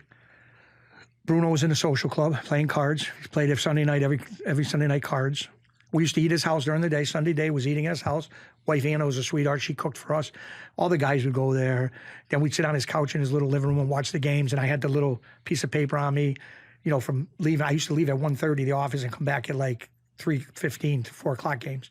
So I'd shoot over at like 1, 2 o'clock, 1:45, eat quick, give him the little sheet that said you got 10,000 on this, 7,000 on this, 6,000 on this, so he could watch the games and see how he was doing. Then when I got out, then I'd leave the office at 4:30 because the game started at 4 o'clock, so I could leave at 4:30. I go back over until 7, 8 at night, you know, on Sunday, and watch the games and say, oh, we did good today, or we didn't do good today, or whatever. Wow. So we were over there all the time. Bruno was a good guy. He was, and he's in there playing cards, and he leaves. He had a cigar in his mouth, and he leaves the card game. I don't know, probably was like 10:30, 10:45 at night on a Sunday night, and yeah, he walked out of the. He had another kid with him. We knew it's another kid who was a guy I know. I won't mention his name, but he was with him. He was like his driver that night. And they came out of the social club, and a guy walked in the came out of like a dark area of the social club parking lot area, and he walked up to him, and Bruno said hello to everybody. Adolfo said, Adolfo, his name is, said hello to everybody. Like if you could see him, like he used to go to bars a lot and restaurants, and people would say, hey, Bruno, and he'd say, hey, what's up, buddy? That was his thing. Hey, pal, hey, buddy. He was a gentleman, and he had the cigar in his hand. I might have been in his mouth or his hand, I'm not sure where, but he came out, and a guy came out of the shadows, and they arrested the guy, and he ended up cooperating too. He walked towards Bruno, and he says, hey, Bruno, something like that. And Bruno goes, hey, buddy. And he stuck out his hand to shake his hand, and the guy took a .45 up and shot him in the face, I think twice or 3 times in the chest and once in the groin. And boom, he went out, and that was the end of it.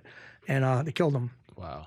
Yeah, so it was a very big thing. The FBI was on the scene. And how did you find out about it? Like, where were you? I was home that night. It was only 15 minutes after it happened. Wow. I got a call from a screaming lunatic girl that worked near the club, right at the club. So I'm living. It's 2003, and I had a house maybe 10 miles away in a nice section near Springfield, called Ludlow, Mass. It was a nice section, and I pick up the phone. It's 11 o'clock at night. I'm like, oh, who's this? 11 o'clock at night. I didn't recognize. You know, you couldn't tell the number. It wasn't like our cell phones now. It was a house phone. And she was screaming, they killed Bruno, they killed Bruno. She's screaming at me, and I go, shut up. You know, I go, what are you, nuts? Nobody ever thought that would happen, you know? And so I got in my car, went 100 miles an hour down the south end, and I pulled up on a side street, couldn't get near the club. FBI, Organized Crime Task Force, newspapers, all the people in the club were out there. It was crazy. And it was a bad night. I ran out of my car, and I ran up to the club, and I seen his son, Victor, who was a real good friend of mine. He hasn't talked to me in a long time, but I'll get into that after. But Victor, Bruno's, his son, was sitting on the curb with his aunt, Bruno's sister, holding him. And I said, Vic, what happened? Vic, what happened? And he was crying, and he said, Chicky, we got to find out who did this. And he's talking crazy. And I said, Vic, just get through tonight first. And the ambulance was just leaving with Bruno. They were just leaving. And so I said, Vic, this is too much heat for me, because I was still doing some, some things on the street. So I said, I got to get out of here. They're going to recognize me over here. And, and then it was just a bad night. And then I went somewhere right away. To be honest with you, I went right away. And I could say this because he cooperated. Don't matter no more. But I had went right over to Anthony Aralata's house, who you can Google him and see what he's about. He was the boss. When Bruno gets killed, he takes over as the boss in Springfield of allegedly the Genovese family. Wow. He becomes the boss. Wow. So I went over his house and I banged on, no cars are in the driveway. He was married, no cars are in the driveway. And I banged on the door, no one answered. So I was ready to leave. And then he goes, who is it? He yelled, who is it, through the door? And I said, it's me, Chicky, open the door. He opens the door and he goes, what's up? And I go, you know what just happened? Well, I swear to God, I didn't know at the time, but he knew because it was a plan. They put it together, a plan. And I said, you know what happened? And he was good. He really played a good role. He said, oh, what happened? I said, they killed Bruno. What? He went crazy. And I went in his house to talk to him. And behind the door, he closed the door to talk to me. And behind the door, leaning on the border around the door, was a shotgun. Like almost having it there in case, who knows, somebody comes over, one of the sons went crazy. I mean, I don't know what it was for. I'm just assuming, but it's right near the door. So, and then he told me, and he says, listen, go over to the house, tell him I'm so sorry. Tell Victor, I'll talk to him tomorrow. Don't go do crazy things tonight. I don't know what he's going to do because you know him. He's going to act crazy. It was his father. And Bruno had 5 sons. So you've got 5 sons that, you don't know what they're going to do. Yeah. And a couple sons were normal, but he had a couple cuckoo sons too. One in particular, cuckoo one. But so we went to the funeral, and they came from all over, the Providence guys, New York guys. It was a big funeral, huge. Wow. But if you Google the name Big Al Bruno or Adolfo Bruno, it'll show you everything. It's not like I'm saying it's not out of line. Is there anything on the record of who killed him? Oh, yeah. There's guys that got convicted of it. The guy's in jail. It's conspiracy to murder. They supposedly set it up. A good friend, friend of mine, I'm dear friends with his family to this day. He's in prison doing life right now. 2 brothers. The kid Freddie Gias and Ty Gias, the 2 Gias brothers. Freddie's the one that's allegedly, he just picked up the case. He was in the hole in Hazleton, West Virginia for 5 years. Well, they investigated the Whitey Bulger murder, and they charged him with murder. Him and another kid from Boston area, tough kid doing 20 years. He was just about to get out, he had a year to go, and he picked up a murder case. Nice kid, nice family. I was in with his brother Johnny. His name's Paul DiCalangero from out in Boston, outside of Boston. Really nice kid, tough kid. Why did they take him out? What? Why did they take Bruno Because out? he was a rat, cooperator.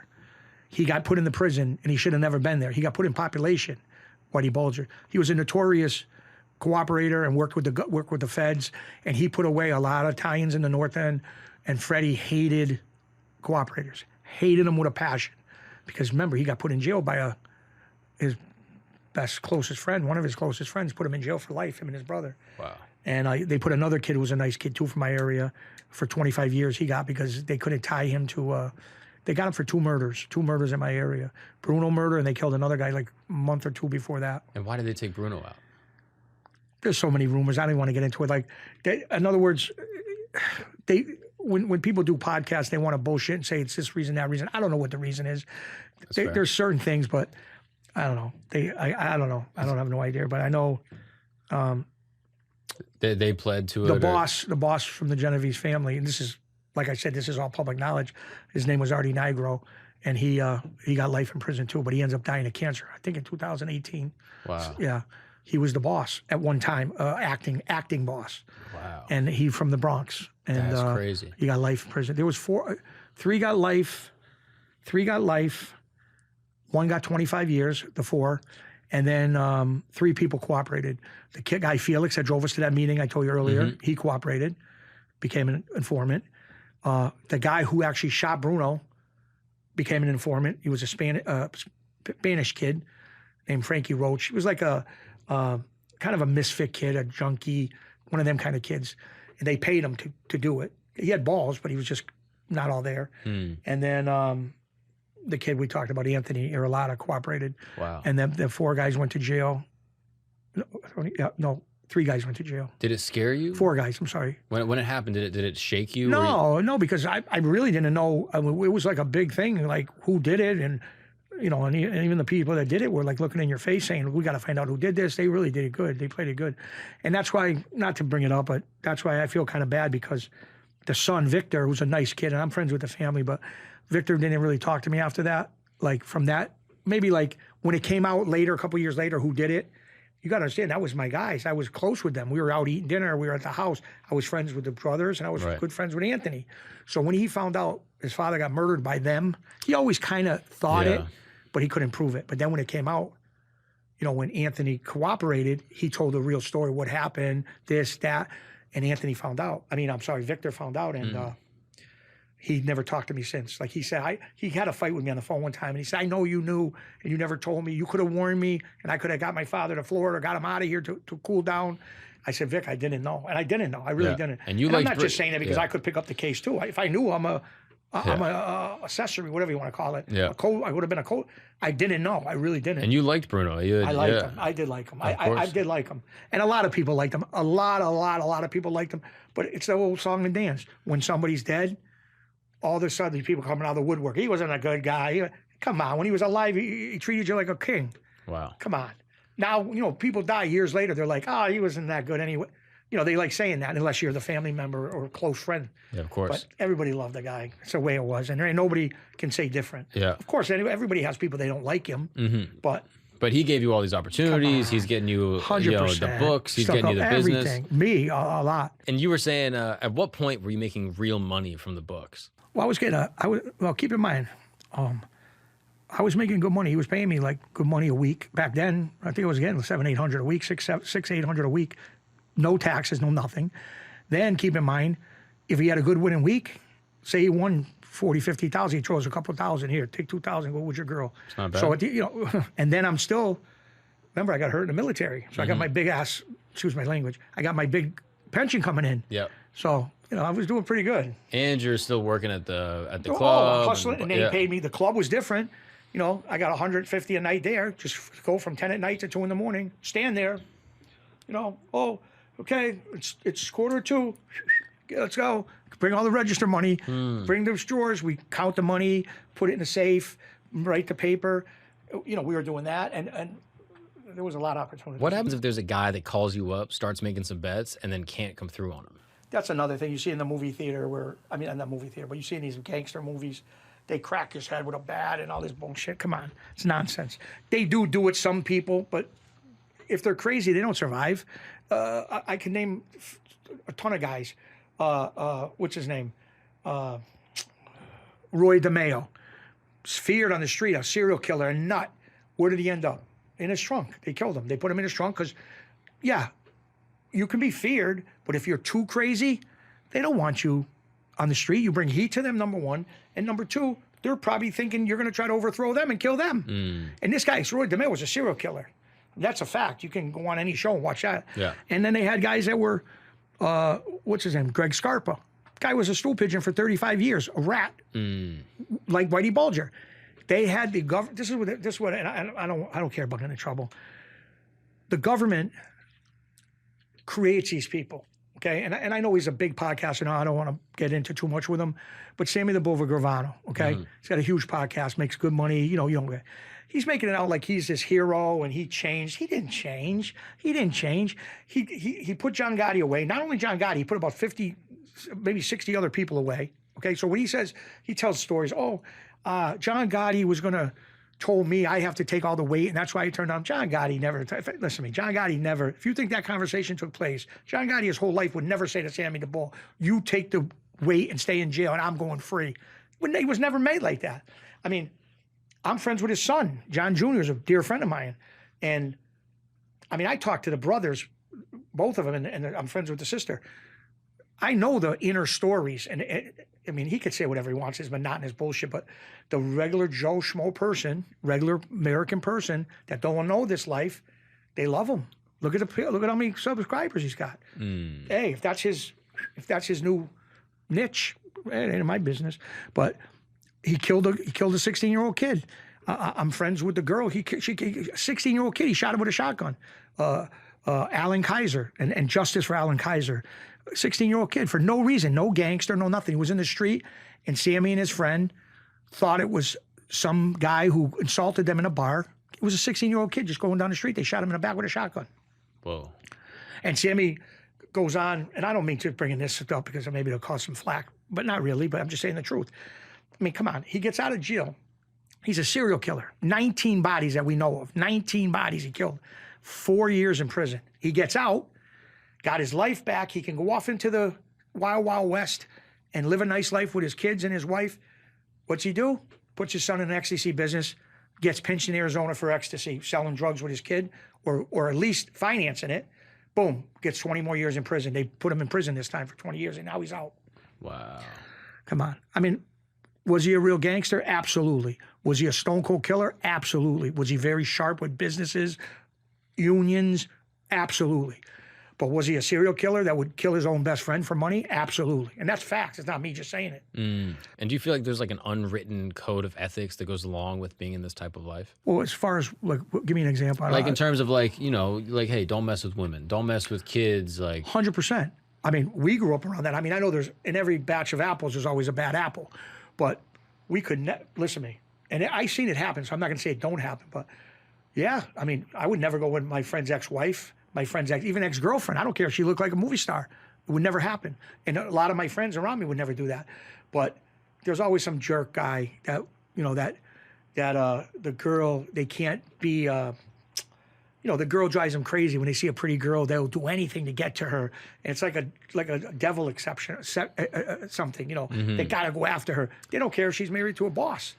They want to go with her, you know, the sexualness or whatever they call it. I don't know. I've never been like that. But no, you ain't, listen to me. If I got a friend and he gets divorced, I'm not going to be like, oh, come on, want to talk? Can I come for coffee over the house? And, you know, listen, you know how many guys, and I'm not even talking about organized crime guys, just guys in general, your wife or your girlfriend has a guy friend. This is the truth. And the guy's like, oh, you say, why does he want to hang around with you? Or why do you want to go out to have coffee with him? Right? Why do you want, well, oh, he works with me. He's a nice man. Well, why is he so nice? Don't you understand? It's a guy's nature, okay? They're waiting for the crack in the armor. Don't you understand that? Whoever, girlfriend or wife, they're at work, he's such a nice man. Now, keep in mind, if they're comfortable with him, they're telling everything that's going on at home. He yelled at me. My husband got mad at me, spoke loud to me. Oh, it's okay. He's trying. They know how to talk, these animals. That's what they are. They're animals that do that. There's a word. My girl just taught me a word, an interloper. You know what an interloper? Yeah. It's somebody that comes in and destroys a family, but does it with a smile. Yeah. That's a dirty bastard, excuse my language. So there's interlopers that go around, and they're just waiting for that crack in the armor. Hypothetically, have you ever seen something like this where a guy tries to cozy up to like a boss's wife or a capo's wife? Great story for you. So this kid I was talking about, who was the boss at the time, he calls me up one Sunday. I was at my kid. I think I had there's two of us. We got called, and I was at home with my kids playing in the water or pool. I don't know. And my other friend was at his son's birthday party, and we got a call from this kid, and he goes, "Hey, Chicky, meet me in West Springfield. This is a little town next to Springfield, at the cigar bar. We used to go to a cigar bar like every other day and smoke cigars and have coffee, and bust chops." And he goes, "Meet me over there." Why? What's up? Just come now. Don't ask. Come on the phone. Okay. We show up, me and another kid and him, and he goes, "You see this guy here?" We knew who the guy was. He goes, "Yeah." He goes, "I'm going to crack him. So we're going to get him good." What happened? So he says, "I ain't going to get into it now. I'll tell you after." But he said, he's trying to do some funny things with my wife, the guy. So we went in, and the guy's there. "Hi, guys." You know, he's all happy. And we knew, you know, not being a tough guy or nothing, but, you know, when your friend says, "Come on, the guy's trying to grab my wife. Come with me." What am I going to say? Business. I'm in the pool. Can't make it. It wasn't like that. So we go in there, and we end up getting the kid good. We hit him with computers over his head, smashed the computer screen over his head, got him good.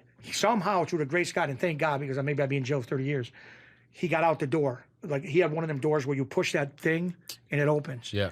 And somehow, when we were going crazy with him, he got up and we threw him, and he went bonk into that door. And he was out. He was out running. So now we're in the cigar shop, and that's like a field day for us. I mean, my friend was taking cigar, everything he wanted. The kid took off running. He left his place. So the word went out the next day. My friend sent somebody in there when he did come back, whenever it was, and he said, "Listen," and I'll tell you what he did to get to that point. But my friend said, "Listen, just sell the joint. Get out of here. You got like a month. I won't come in there. Just get out of here. If I come next month and you're still here, there's going to be trouble. And the kid sold a joint, moved away to Boston, New Hampshire, somewhere, never seen him again. But what he did was, and it was to a regular person hearing this, you're going to be like, well, you do shows, so you hear things, but you would say, are you serious?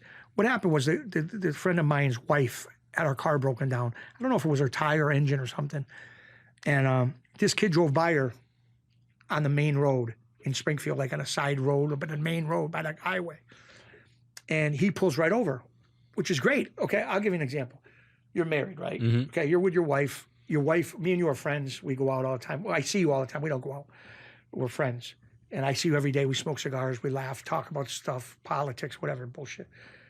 And I go by our area, like wherever you live. I come by the street, and your wife's in another location with the car flat or not. Oh, like she's distraught. I pull over. Hello. Oh, hi. She knows me because I'm friends with you. Mm-hmm. I got you. Boom. I changed the tire. I fixed the whatever was wrong with her car. Thank you so much. Oh my God. Thank you. Okay. She drives away. She had her car fixed. Now she goes home. Your wife would go home and tell you, mm-hmm. Chicky's a good guy. Yeah, what a I was great stuck. Fucking, he pulled over. He helped me. Mm-hmm. Okay. Now this kid knows this kid helped him. So he's smart. He don't say, I'm going to go thank him. He waits to see if the kid tells him.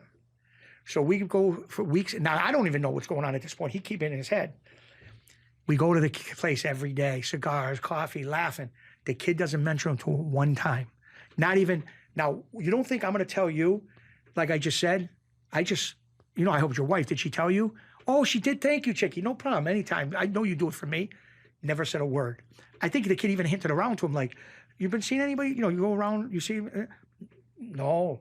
Now, right away, if I don't say it to you and your wife told you, you don't think I'm looking, why wouldn't I say that to you? Like, in other words, why wouldn't I say to you, hey, I helped your wife? Now, a normal person's like, what does that mean? That's nothing. What is something in that world? Because there's no reason the kid wouldn't tell my friend, or my friend at the time. What's the reason? Are you looking to do something secretly? Are you looking to maybe see her again and say, remember I fixed your car? I kept my mouth shut. This is how we're thinking because this is our minds thinking. That's the kind of street mentality. Just like if a guy's in jail. If you got to drop money off to the guy's wife to help her because your buddy's in jail, you don't go in the house. The door opens, even if that chain's on the door. Here's the envelope. Oh, you want to come and have... No, thank you. Boom.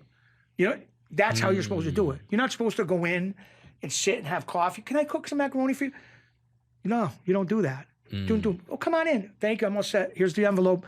Tell him I love him. Gone. Got to keep your intentions clear. 100%. 100%. This is how we grew up. Because there's a lot of dirty guys that are that are trying to get in. Scumbags. A lot of them are out there, and it's just, now in this day and age, even worse. What's going on? Come on. These people are nuts today. What they're doing with these people's wives and girlfriends and sneaking, and there's social media, that destroyed relationships.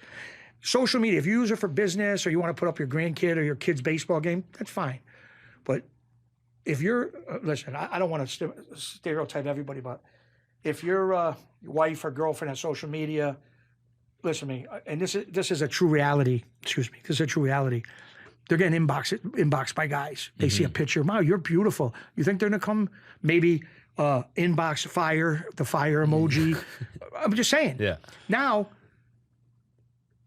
there ain't a lot of guys, unless you're a movie star or something, there ain't a lot of guys that are getting all kinds of girls texting them. Maybe there's some, but not much. Girls, if you're a decent-looking girl, forget about it. And you know that. Anybody that don't know that, they're really sadly mistaken. Not that anybody's wife would do that. Some would. But I'm not saying all girls are going to do that, but it's a temptation. Yeah. Oh, my husband fought with me, and I don't want to see him for 2 days. Oh, wait a minute. Let me see. Oh, my God, this guy inboxed me. Even if they don't do nothing. They might talk to him. They might go texting back and forth. So what would happen, hypothetically, if a guy found out that another dude was, like, messing with his wife? Well, I'm not going to get into a specific story. Sure, No. You know where I'm going. I don't say too much. Hypothetically. But there was one instance in my area. I won't mention names, but this good-looking guy, and I won't get into it. It was back in, like, I think the early 80s or maybe the late 70s. He slept with the boss's wife. The boss was like 75, 80 years old, and his wife was 30-something. And he slept with the boss's wife. And they warned him the first time, which I can't believe, and it's a shame because he has a beautiful family. I know his daughters and his sons, and it's a good family. It's a shame they had to grow up without a father, but, what are you going to do? But he slept with the boss's wife, and they warned him. They said, you're out of your mind. You better not do it again. And I don't know what he was thinking. It's none of my business. I don't know the particulars, but he did it again, and, it wasn't good where they found him. Several months later, they found him somewhere, and it wasn't good. And that's too bad because he has a nice family and he had to grow up without a father.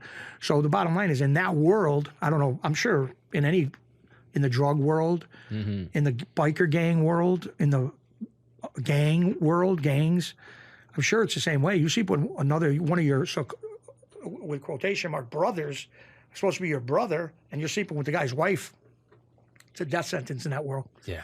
In organized crime. I don't know about, but I'm figuring, yeah, of course. any culture, anyone's going to feel that kind of way. it's a death sentence, 100%. Wow. Yeah. That's crazy. So when you start making money with the books, what do you start spending your money on? Oh, we had the best cars, the meals, food, Going on trips? Florida. I was in Pompano all the time. Bruno had a beautiful condo on the 16th floor overlooking the ocean. And he would say, here, throw the keys. Take it. Go with your wife and the kids. Stay at my condo. Brand new Cadillac underneath the condo in the garage. The best restaurants. I mean, forget about it. What did your kids think you did for work? They were young at the time. They came and visited me in prison when they were 12 and 13. I think 11 or 12, 12 13. Before you get pinched, though, it's Yeah. where's Daddy going? No. No. Well, I always had that out. Your father's a veteran, and your father's a veteran. Remember, I had that. So I used to say, I'm your veteran. And then they would pay me extra money, the veteran, to go to school. So there was a little college near my house, and they paid me to go. They gave me an extra $1,000 a month just to go to school, plus paid for the school. Oh, wow. So I did it a couple hours in the morning, and I was pretty sharp. I did good. And it was called Western New England University. I went there, and it was only like 2 streets from my house where I had with my kids and my wife. So you're going to school like here and there. And doing a crazy-ass life at night. That's crazy. And I'm recruiting all the college kids to bet at the campus. I got all the young kids betting, but I didn't I couldn't let them go crazy. Yeah. I would say bet $100 a game. Yeah, you see the game this week, and you're going to watch it anyway. Exactly. You bet $100, bet $50. So I had them all, but you add up, 40 kids at the college, and the teachers are looking, and I'm going, come on, I want to talk to you outside. I go outside, get the money. I give them their money. So they were looking, It's a whole new network. It's all, come on, college kids, UMass is right up the street from And there's us. no other way that they can bet. Not then. Now it's legal. They can get daddy's credit card and go have a blast. But if it's through, they got to know a guy. Oh, they knew. Yeah. And if a guy, say a college kid lost 400 in a week, I would shut him off. Or say a Sunday he loses 300. I would say, okay, I'm going to let you bet tomorrow night, Monday Night Football, but you only can bet 200. If you lose 500, next Friday, you got to give me 500. I would never let him, a college kid, I'm not going to let a college kid lose 2,000. You had your principles. You're like... Oh, 100%. I was never looking to, you got to have principles in that life because what are you going to beat up a college kid or how are you going to get your money? Beat him up? He's going to call his father in Poughkeepsie, New York or whatever. I got beat up by a bookmaker. Make it hot. The feds are coming right to you. So I knew that a long time ago. I used to do that. Interesting. So you can't let them bet too much. No. Because then you can't get your money back. And then if you try to get your money back, it's going to blow up the whole spot. Especially special college kids. So you got to put them on a break. It's a fine balance. And you got to kind of know the kind of people you can push and 100%. people you can't. 100%. Oh, interesting. Yeah. And then not only that, but now as far as our friends we knew, there was guys that made construction at the time back in the early 90s. They made $700 a week. That was good money back in the 90s, whatever, $800 a week. And there's guys who own pizza shops, big money pizza shops or strip joints, that the pizza shops, some pizza shops make $30,000, $40,000 a week. Not their pay, the income. Wow. Going to a pizza shop back then. Now they probably, this place now make $50,000, $70,000, $80,000 a week. Over here in New York, forget about it, $100,000 a week. But that was a big business, pizza and sandwich, the business restaurant. So them guys, sky's the limit. You want to bet $10,000 on a game? You got it. Because they don't pay you, you got a restaurant or whatever. Right, there's an asset. You're not stupid, there. right? Yeah. But if a construction guy makes $700, how are you going to let him bet $1,000 a game for 6 games? He loses $6,000. Okay, he makes $800. He ain't going in his bank account in front of his wife taking out $6,000 to pay you. So now you got to press this guy. Yeah. Like if he loses $2,000, the guy who makes $800, you say, okay, no problem. Come give me the $2,000. You're back on free tomorrow. Wow. And they could never come give it to you. You'd always have to make a deal. Just like I said, like if they owed $2,000, say you owed $1,500. Pay me back. Can I give you $800 here? And it wasn't like you brought the question up before. If you owe money, they're not coming to cripple you. They don't want the heat. They'll say to you, listen, you're done gambling. If I find out you're gambling, you're in trouble. what can you give us a week? Can I give you 200 a week? No problem. Drop it off at this barber shop every week, 200. You owe 1,800. It's whatever. It's 8 weeks, whatever, 9 weeks. Just put 200 a week. We're good. Don't worry about juice. Don't worry about extra. Just pay it off. But if I find out you're going through another guy bad, we got a problem. We got a problem. And that's how they do it. These guys, I'll smash your head. Yeah, okay. You slap a guy. They call it extortion. You're doing 5 years. Slap. So and you got to know the law better than anyone. So you're like, I know what I can and can't get away with. So you got to be smart. See, like when I got in trouble too, my thing was only bookmaking. I'd had no violence. That's huge. When you don't have violence in a case, you're going to get small time. Whatever you do, white collar crime, if there's no violence, you're only going to get a couple years, a year, 3 years, maybe 3.5. You're never going to get the extortion brings in, that's what brings the extortion, the violence. Somebody don't pay you break his arm. You're doing 12 years. Yeah, you're a threat minimum. to society. You're doing 10 or 12 years. I had a friend, my dear friend that was in the movie with me, which we'll talk about the movie after. Nice guy, did 18 years for extortion. 18 years. Wow. All the prisons. He didn't even touch the guy. He was driving the car that somebody in the back seat broke the guy's arm because he owed him money, and the kid got 12. For that charge alone, I think he got 12 or 13 years. Just being an accomplice. Driver. Wow. Don't even touch the guy, got 13 years. I mean, they take it serious. Violence and serious. Wow. And were they cleaning the money through any businesses or? I mean, I don't know if I didn't see that part of it because I really wasn't doing that. Sure. But they had come on, how can you not clean it? They had so many restaurants, pizza shops. Friends had pizza shops. The bar. Bars, come on, that's easy. They could do it easy. Is there a way you can tell if a restaurant or a business is controlled by the mob? No. I mean, no, not every. I'm not saying they all are controlled, but it was more friendly. There were friends with them. They come from the same town in Italy. So the different people. Bruno had a lot of good friends that owned restaurants that came from his little town of Bragian. So Bragian, all the people came here. Now they were all loyal to Bruno because they knew his family in Italy. They knew him in Italy when he was a kid. So these top huge establishments all came over with Bruno's family. So not that listen to me, in my area, my whole life until the late 90s, 2001, 2 in that area, my whole life I never heard of one organized crime guy in my area extorting legitimate people. Like going in there, like a little pizza shop with a mom and pop, we're going to come 200 a week, make sure it's there.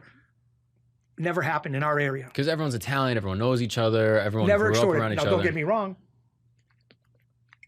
Excuse me. If we had a bad week and Bruno needed 100,000 cash because we lost our 200,000, he could go to any one of these restaurants, these big money joints, and say, I'm going to send my son over. Can you give him 100,000 cash and I'll pay you in 2 weeks? And when he said 2 weeks, the money was there in 2 weeks. So everybody gave him what he wanted.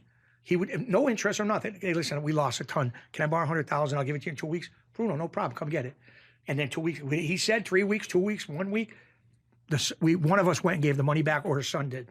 Wow. So that's what he was known for. Being like, now, when he got murdered, a little prior to him getting murdered, a couple years before he got murdered, I don't want to get into the story because I really don't want to talk about it, but certain people in other areas told them to start doing this kind of thing. And that was, in our area, that was the takedown of organized crime, because now they're extorting legitimate businesses, okay? And that's when the FBI, and then there was murders. Bruno got murdered. Before Bruno got murdered, another guy got murdered. This is like when a bookie breaks someone's leg, it's like... Now you're in a whole nother category. Yeah, so if you start extorting these small businesses, they're calling the police get the FBI involved. Or they do the secret calls, the dry snitch, and like they'll call and say, oh, this kid... And one kid set me up good. I used to go to his pizza shop. He was a gambler, degenerate gambler. And he lost...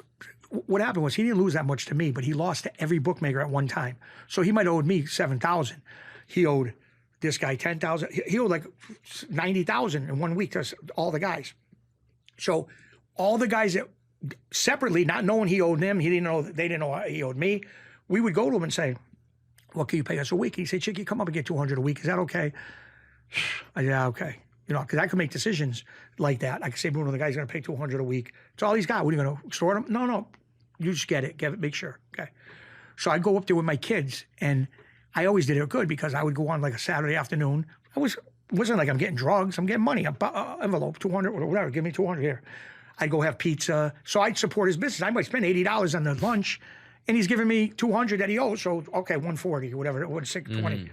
So we go there. Well, the kid went to the FBI.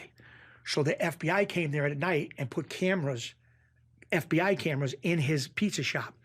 So when I went to court, when I was in my lawyer's office, you get discovery. That's all the what they have on you. Evidence against you. So my lawyer shows me the film of me getting out of my white Cadillac with my 2 kids holding hands, little kids, little girls, 5 and 6, whatever they were, 7 and 8, whatever age, holding their hand, bringing them in the pizza shop. Oh, look, say hi to Uncle. I don't want to say his name, low life. But anyways, oh, say hi to Uncle so-and-so. Hi, Uncle. They didn't know.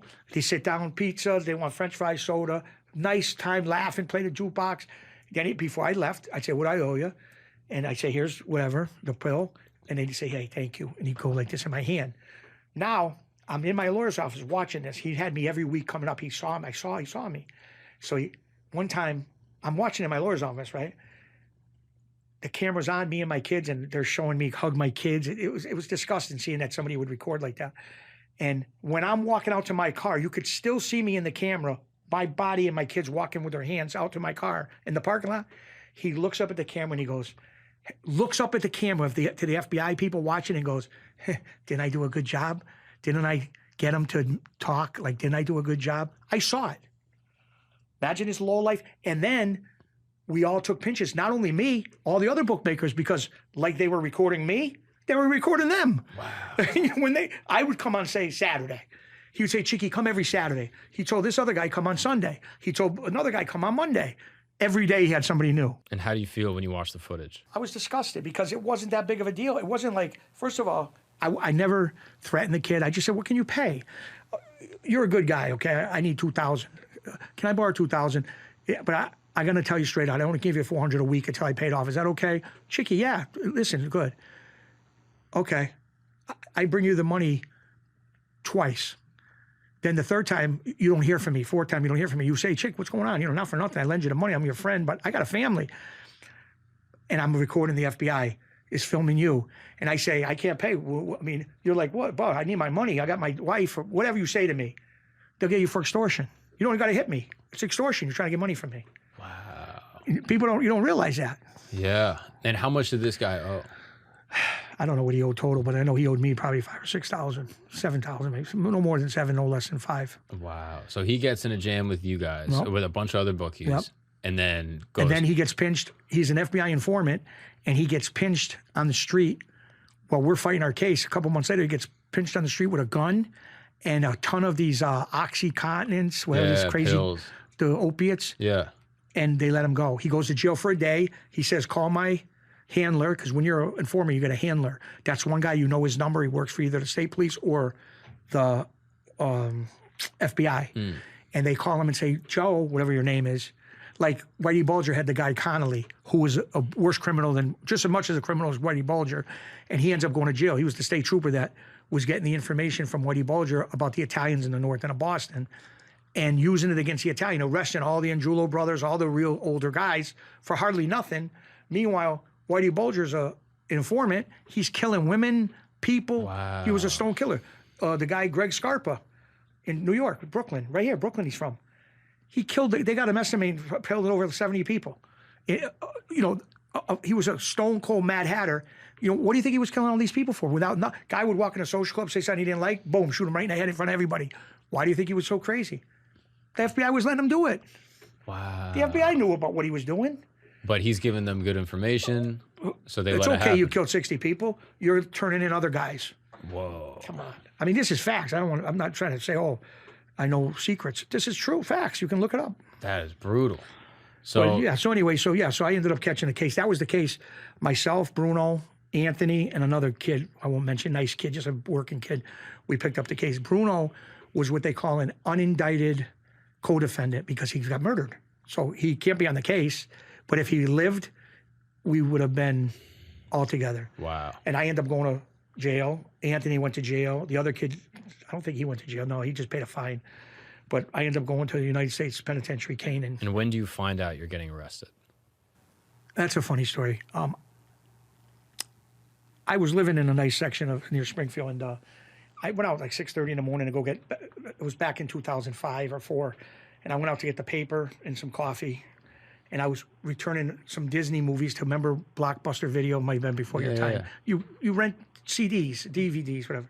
Yeah. I was returning them to a little plaza up by my house. And I'm walking back to my car, and I hear a guy go, Chicky. And it's like 6:30 in the morning. I'm saying, who's calling me? Chicky, 6:30 in the morning. Turn around, so two guys in a suit. Hi, I'm Warren, some bullshit name. I go, yeah, what's up? And he hands me his card. He goes, I'm with the FBI. He goes, can I talk to you? I said, no, I don't know, got nothing to talk about. Well, I'm just letting you know you and your friends are in a lot of trouble. I said, that's fine. I don't do nothing. So you can, whatever you want to say, whatever. Well, if you want to talk to me, we can take a ride down to the federal building. We could talk, and you won't be in trouble. I said, do what you got to do. I didn't do nothing, and my friends don't do nothing. Say whatever you want to do, do. Okay, well, just letting you know. I said, thank you. I took the card, because right away I took the card, and I went to somewhere right away to show a guy. Of course, I got to go to somebody, and I said, look, these bastards just came up to me and said, we're in trouble. And he looked, he said, oh, I'm going to hold the card. Oh, that's no problem. Don't worry about it. It's nothing. I said, yeah, I don't care either way. I ain't doing nothing. I was even trying to convince myself I wasn't doing nothing. I said, in case there was a bug in the car or something. So, or a wire in the car. I said, no, I ain't doing nothing. I don't know what's going on. And so anyways, so then 2 weeks later, almost to the day, I get up 6:30 and I go to my father's house for coffee and read the paper. My father lived a mile down the road with my mother. I used to go every morning, chop it up with them, laugh, read the newspaper. And I'm sitting with my father, 15 minutes, I got him coffee, and the phone rings. It's I pick up, and then she goes, where are you? And I knew something's wrong, right? Thank God my kids were at school at the time. She had brought them to school or something. And I said, why? She said, there's 15 FBI agents here, state trooper. They're going to knock the door in. I opened the door for them. They're sitting in the kitchen waiting for you. All of a sudden, I hear the phone get taken away from her. And the guy goes, Chicky, who's this? He goes, this some name, FBI, organized crime. Where are you? We're going to come get you. You ain't coming to get me. I go, I'll come there. Well, you come now. I said, I'm going to come when I come. Come now. We're waiting. So I said to my father, I said, yeah, okay, whatever. I hung up. So I says to my father, can you drive me to my house? He goes, well, you got your car right there. What are you talking about?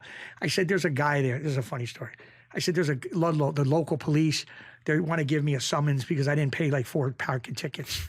It's no big deal. He goes, you sure? I go, yeah, no big. I just don't want to bring my car. Then they run the plate. Meanwhile, not that I had anything in the car, but they ripped my car apart. They ain't going to rip my car apart. They look in the trunk. They want to find papers or whatever they're going to find. Well, they think they're going to find. So I gave my money. I had some money on me, a couple $1,000. I gave it to my mother to hold. My keys, took off my gold, gave it to her because I knew I was going. And I go back. I laugh. My poor father, he was so legitimate. So he's driving me, and I says, yeah, it's just stupid. I got to pay some tickets. Oh, you jerk. You should have paid the tickets. He's telling me, I'm laughing. We get about 20, 30 yards away from my house, and it looks like they're coming for John Gotti, right? The cars, the door, they left the doors open. The neighbors are standing on their little steps, with the night coats on, looking. A 22, our news station is WWLP, I think 22 News. It's got a van in front of my house with one of them booms that like go 40 feet in the air with the satellite back in the day, the dish. I don't even know how they knew they were coming for me. They must have leaked it. And my father, God bless his soul, my father goes, oh, parking tickets. Oh, I want to know what's going on. I said, please, Dad, don't do this to me. Not in front of these people, the camera. Just drop me off. I give you my word. Everything will be fine. Whatever, get out. So I get out, and they see me, and you would think they were coming for El Chapo. They're such actors. Get on the ground. Like I killed 16 people, was bookmaking with no violence. So they cuffed me. Oh my God, my in-laws at the time were there, where they looked at me like, you animal, because, it's one thing they know it, but they don't see it. But now their whole house, and then they rip the house apart. They go in there and search the whole house. Drawers, everything's on the floor. It looked like a tornado hit my house, like I was Wizard of Oz, Dorothy. They did to that house. And so I'm giving at the time, instructions. Listen, call the lawyer. Boom, if I need money, where to get it, for bail. And and they brought me to the federal building, and it was crazy. That started the venture into that craziness. And your in-laws are there? Right there, standing there with their house coat on. At the time, my ex-father-in-law had I say ex, no wonder why they were my ex. But my ex-father-in-law had his little pajamas on, like a pajamas, like with his slippers. And now these people are hardworking people. They never seen nothing like this. Right, your wife's family was just regular. And then they got a big picture of me on the front page with this kid Anthony the next morning. And the title, the bastards, that's a funny story too. They make up a title for you, like they call John the Dapper Don. they called, they make a name. They went, so it was funny because the front page the next day, I didn't see the paper. We got out on bail bond, and I go over to this friend Anthony's house the next morning. The day we got out the next morning, I go over for coffee and to discuss the case. What he thinks. We didn't know this kid was an informant at the time. This kid that was the pizza shop I told you about. Yeah. It was him that brought everything to us. The case.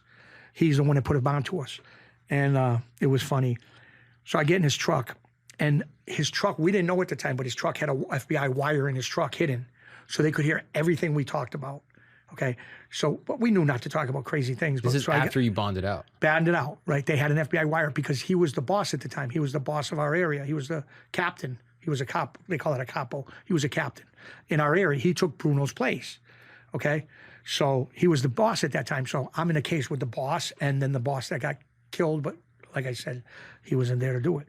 So we're sitting in the car and he starts laughing hysterical. I go, what are you laughing at? He's laughing hysterical. So I says, what are you laughing at? And this is all heard on the FBI wire. And he's laughing. He goes, did you see the front page today? I said, no, I didn't get the paper today. So he goes like this, like with a grin, and he shows it to me. And there's a big picture of me and him.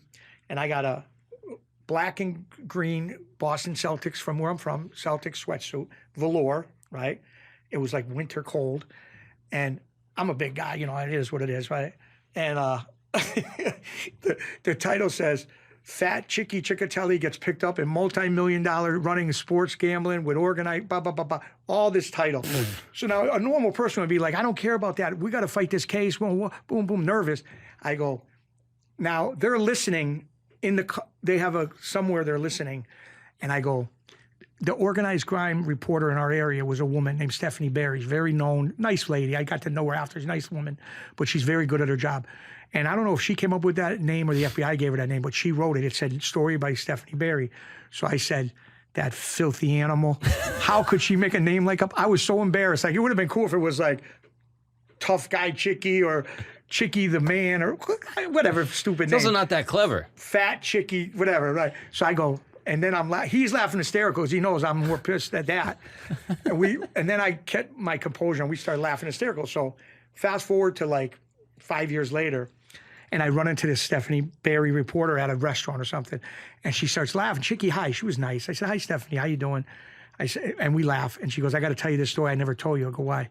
She said, the FBI called me that day and said, and the Organized Crime Task Force and the FBI called her and said they were hysterical, cops crying. And they said, Stephanie, you got to hear this. What I got to hear? You just got to hear this. It's hilarious. They were laughing on the phone. And they play the tape of me going, that filthy animal. I'm abusing her. I don't even want to say what I really said. I said, it ain't for YouTube. But I said some vicious things. And she's laughing hysterical. She said, we were all of us on the three-way line crying, laughing so loud the way I was calling her names because she wrote Fat Chicky. And, it was just funny. We laugh. You got to laugh at yourself sometimes. Come on. I've always been, listen, I'm who I am. I'm not embarrassed of nothing. I'm who I am. And but we had a lot of fun. To this day, she still laughs. If she sees me, she'll be like, "Member," and I'll say, "I'm sorry. I feel bad. I buy her a drink. Sorry." But that is so funny. Yeah. So I could tell you 300 stories, but I'm just saying. But like I said, the reason I really came, and we can go where you want to go, but is that change is possible, and you can get away from that craziness. And it is crazy, I think, in my opinion.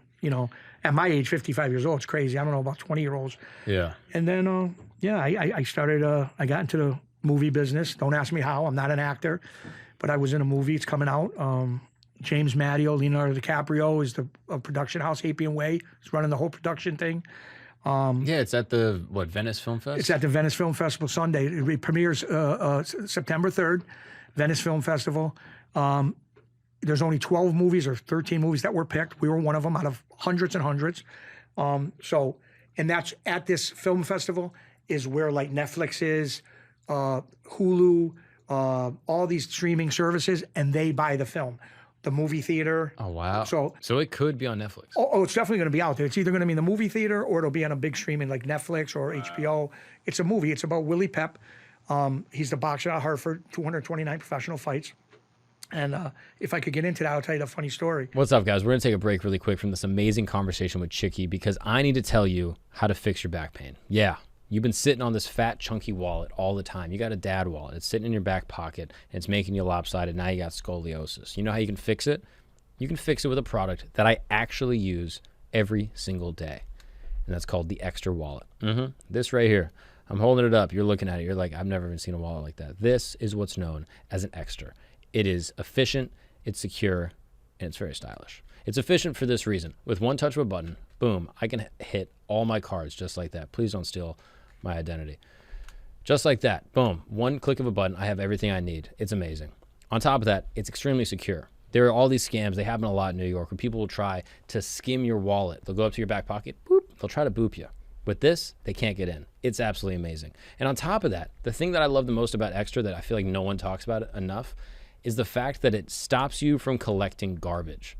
I'm telling you, man, I'll go out, people will give me a business card, I'll go to CVS, they'll give me an entire wallet of a receipt. It's an entire book. It's a novel, one giant sheet long. And what I love about Ekster is that back in the old days when I had these old fat dad wallets, I would take the receipt and I would stuff it in my wallet and I would keep it there for like a year. You don't need receipts anymore. It's digital. Everything's digital. A receipt is not even, what is that? That's like the ghost of money. That's like money used to be here. Now we just have this dumb receipt. With Ekster, they help you do that because you don't carry around all this garbage anymore.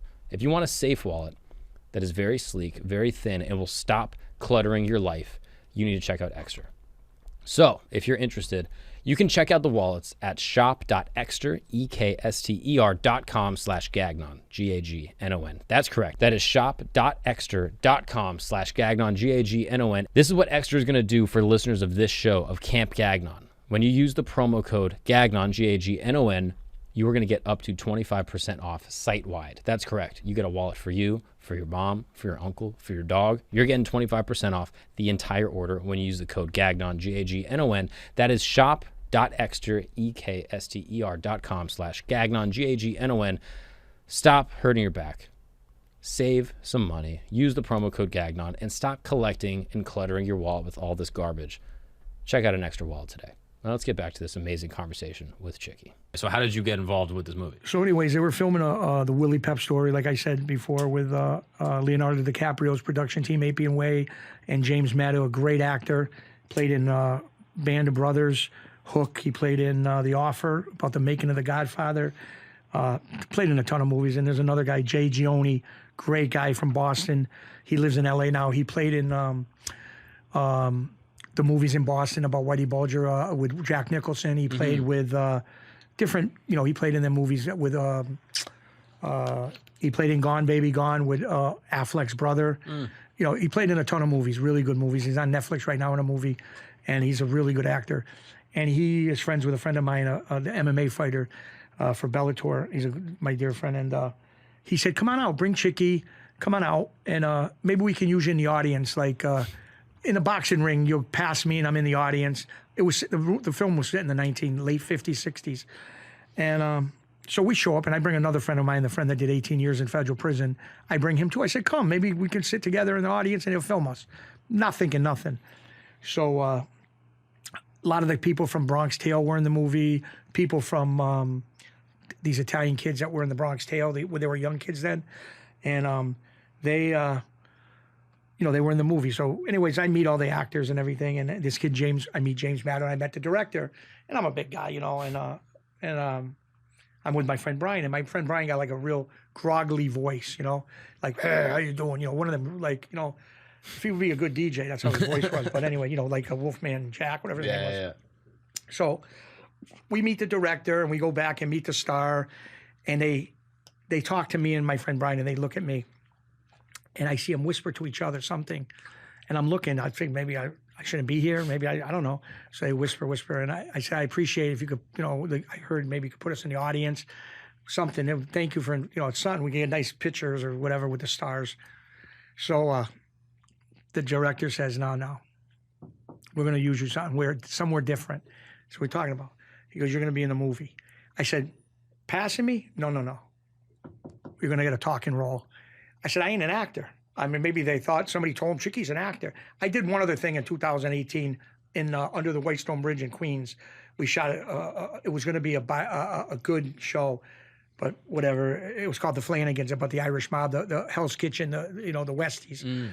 And so we shot it, and it was good. It was a good experience, but it just unfortunately there was some inner workings that didn't work, and we still got the footage. We're going to use it someday, but it's not going to come out probably. But anyway, so that's the only thing I did, and I did pretty good. But so the guy goes, no, we're going to use you different. So within 15 minutes of me being there, now they're taking my clothes off. All makeup people are going like this on my face, taking all stuff, covering all my tattoos. I got a lot of chest, a lot of tattoos. They covered all my tattoos where it looks like I had no tattoos. I got pictures of, you wouldn't believe, I'll give them to you, where their makeup, and I'm in the chair like this, one of them high chairs. Boom, boom, they're doing the makeup. And next to me is James Matteo, the star that plays Willie Pep, looks just like him. Was in the Basketball Diaries with Leonardo DiCaprio and Mark Wahlberg. He was the little short kid at the time when he was young. He was the little kid with the Italian hat on. And they threw a milkshake at him in that movie, if you ever seen it. Yeah. It's a good movie. Leonardo DiCaprio's a junkie in the movie. So anyways, incredible actor. So so next thing you know, it's like everything is fast paced. They got craft carts, all food set up. You're in a movie set, cameras everywhere. So I'm nervous. I say, James, pull you aside, James. What's up? He goes, I go, you sure you want me to do this? He goes, just listen to me. I said, what am I going to say? I'll tell you. I said, okay. So now come down cellar group. We go down this building, old building. We walk in. It's a locker room set up like an old 1950s locker room, right? They got a guy who wraps hands and a referee. My friend Brian is in an outfit. I'm in a suit, like a black old-fashioned suit with a big stogie they gave me, a real stogie. And I wear certain glasses because I got an eye problem, but I try to get them tint because my eyes are a little messed up. But so I'm not trying to be cool or not, it's just me. So I had my different glasses on, and they go, I said, you want me to change glasses? No, keep them on. So basically, I'll tell you what happened, but I was playing basically a bookmaker at the gym where Willie Pep trained. How would they get that? But that's what I look like. Did they know you were a bookmaker? Oh, yeah. Well, I mean, there was a buzz, Chicky's coming down, he got in a lot of trouble, but he's doing the right thing now. And, and meanwhile, it's funny because I was under an FBI indictment at the time. Remember 2019? Yeah, of course. This movie was 2021. So you're still dealing with that. I snuck off. I wasn't supposed to leave the state lines. I was in Connecticut. I live in Massachusetts. So if I got caught, I would have went back to jail. You're breaking parole just being there. Yeah. So the whole hilarious. day. But I was in a movie. Well, they can't do nothing to me now. My thing's over. So I snuck off there, and I didn't tell nobody where I was going because, you got people call up. Chicky's in Connecticut. So I'll never forget it. It was during COVID. COVID was wearing off, but it was bad still. It was right 2 weeks before Thanksgiving in 2001. That's when we shot it in Hartford. 2021. What? I'm sorry. I always do that. 2021. I'm sorry. I always do that. I don't know why. All good. But 2021, 2 weeks before Thanksgiving. So our scene was only a couple of days. So they bring us down on the set, and Willie Pep's there. James Matteo, great actor. You can look him up. He's all over the internet. And he's got the robe on, Willie Pep, and the old gloves, the beat-up old 1950. There was hardly no pad like now. And he's getting wrapped by the judge, and there's few cameras. Boom, boom, boom. And the director, they go with that thing. I don't know the names. Yeah. So now what's funny is, and I thought about this after, is a lot of actors come to New York and LA, and they sleep on couches. They work as restaurants and bars, bartending, bust their ass all night working, and then they go on these, where you go to a place and you give your picture, and there's thousands of people. Auditions. Yeah. I'm coming off the street. I'm in a major movie talking. There's people who go 20 years without that, or forever. They don't even get a job. That may be a commercial or something. So now they tell me sit in a chair behind the guys like here, and they're wrapping his hands and all the cameras are on.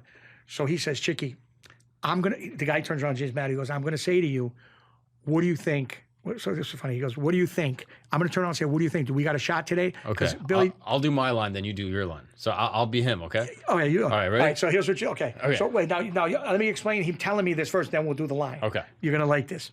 So he says, you just say whatever you want to me back, but you have to remember what you said to me because you might have to do it 6 or 7 times.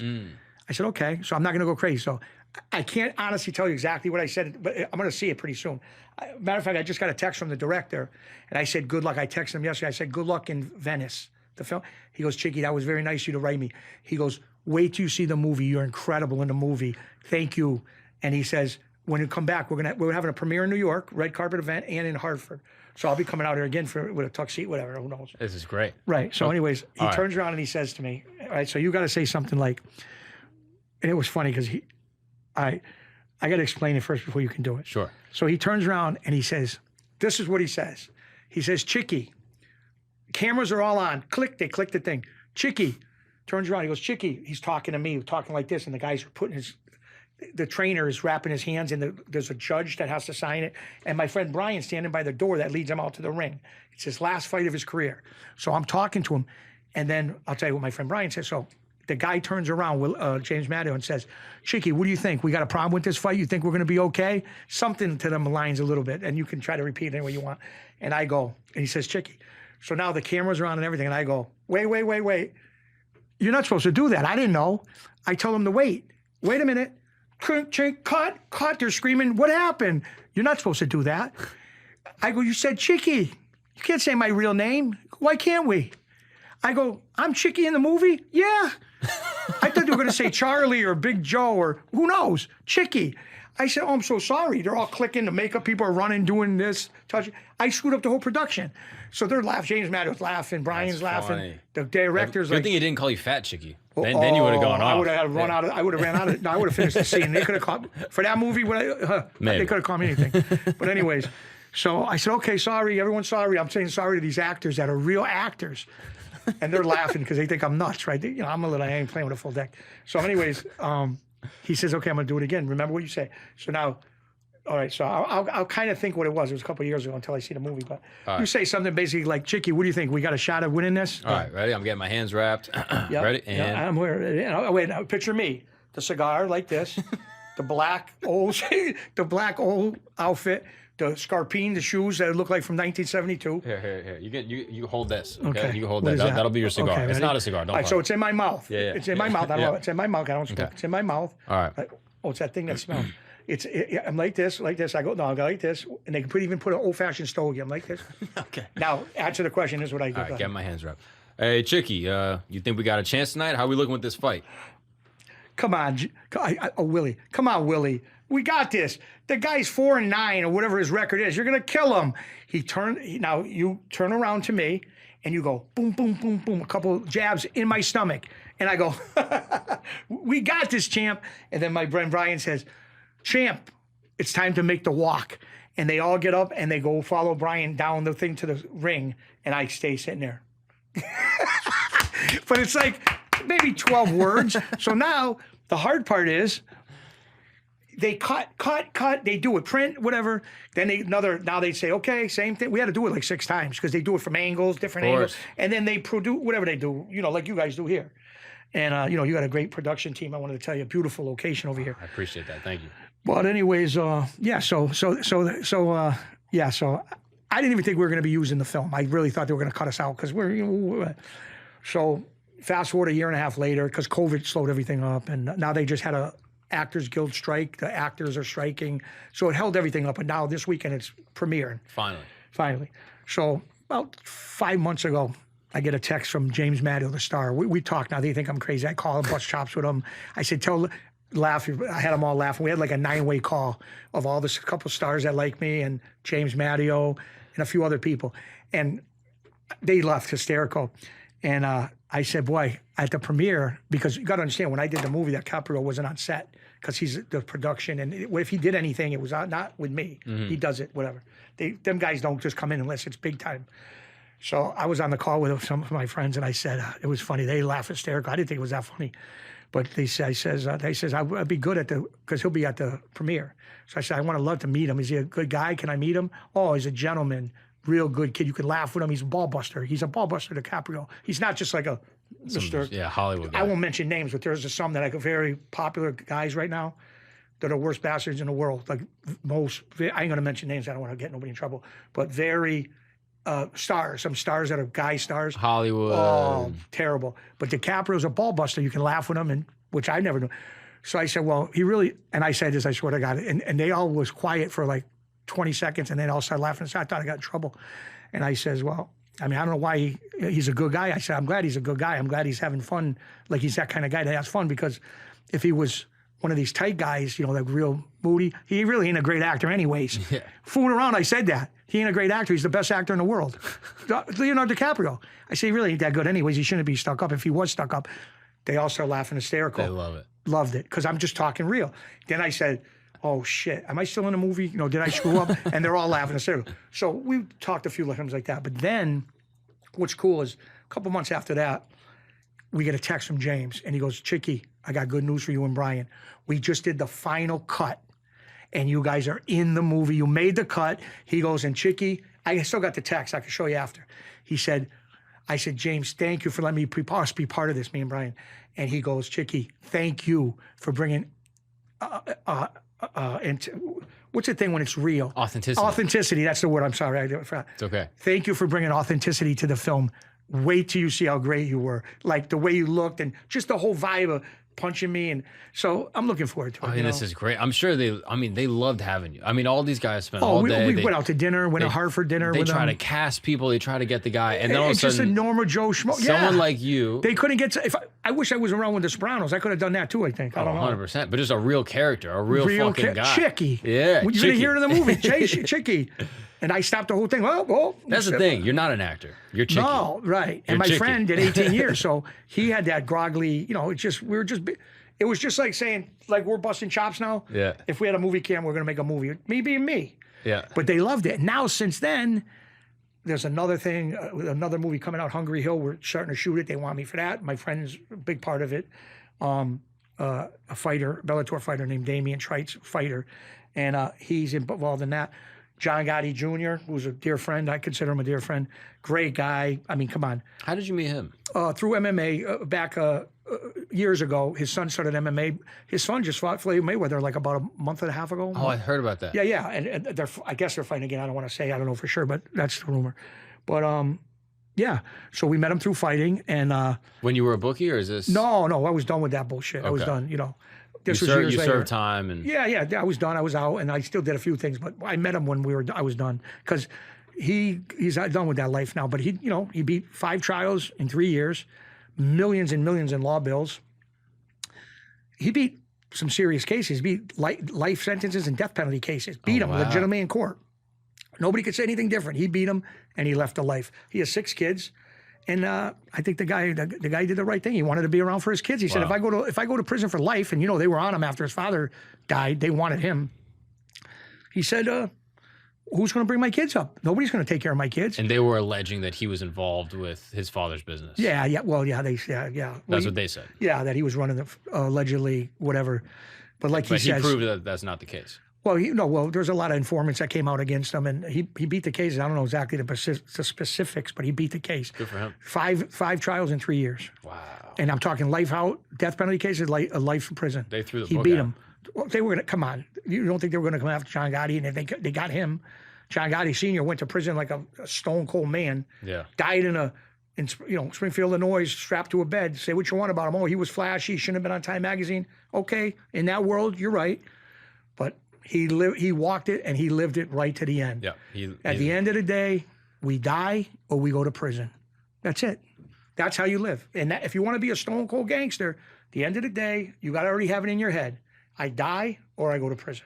And that's why you hate the informants, because it's like it's not that I hate them. It's not something I would ever do.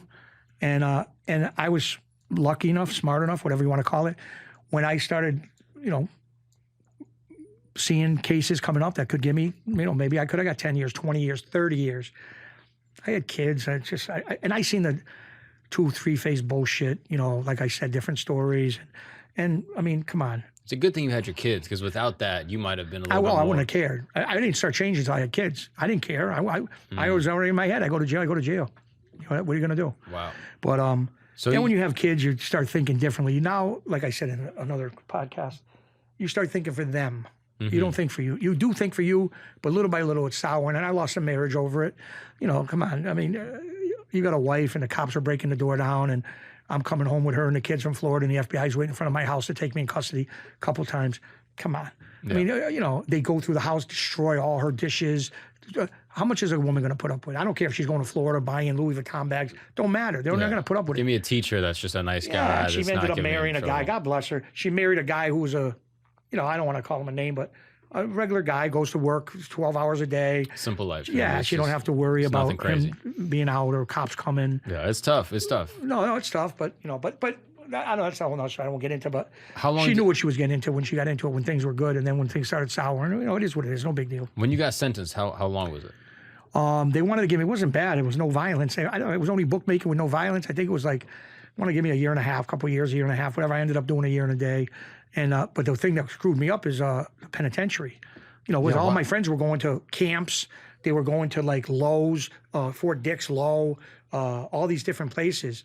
And these places like a Lowe's, like minimum security or It's a like camp. a fence. So there's a wall, but nothing like.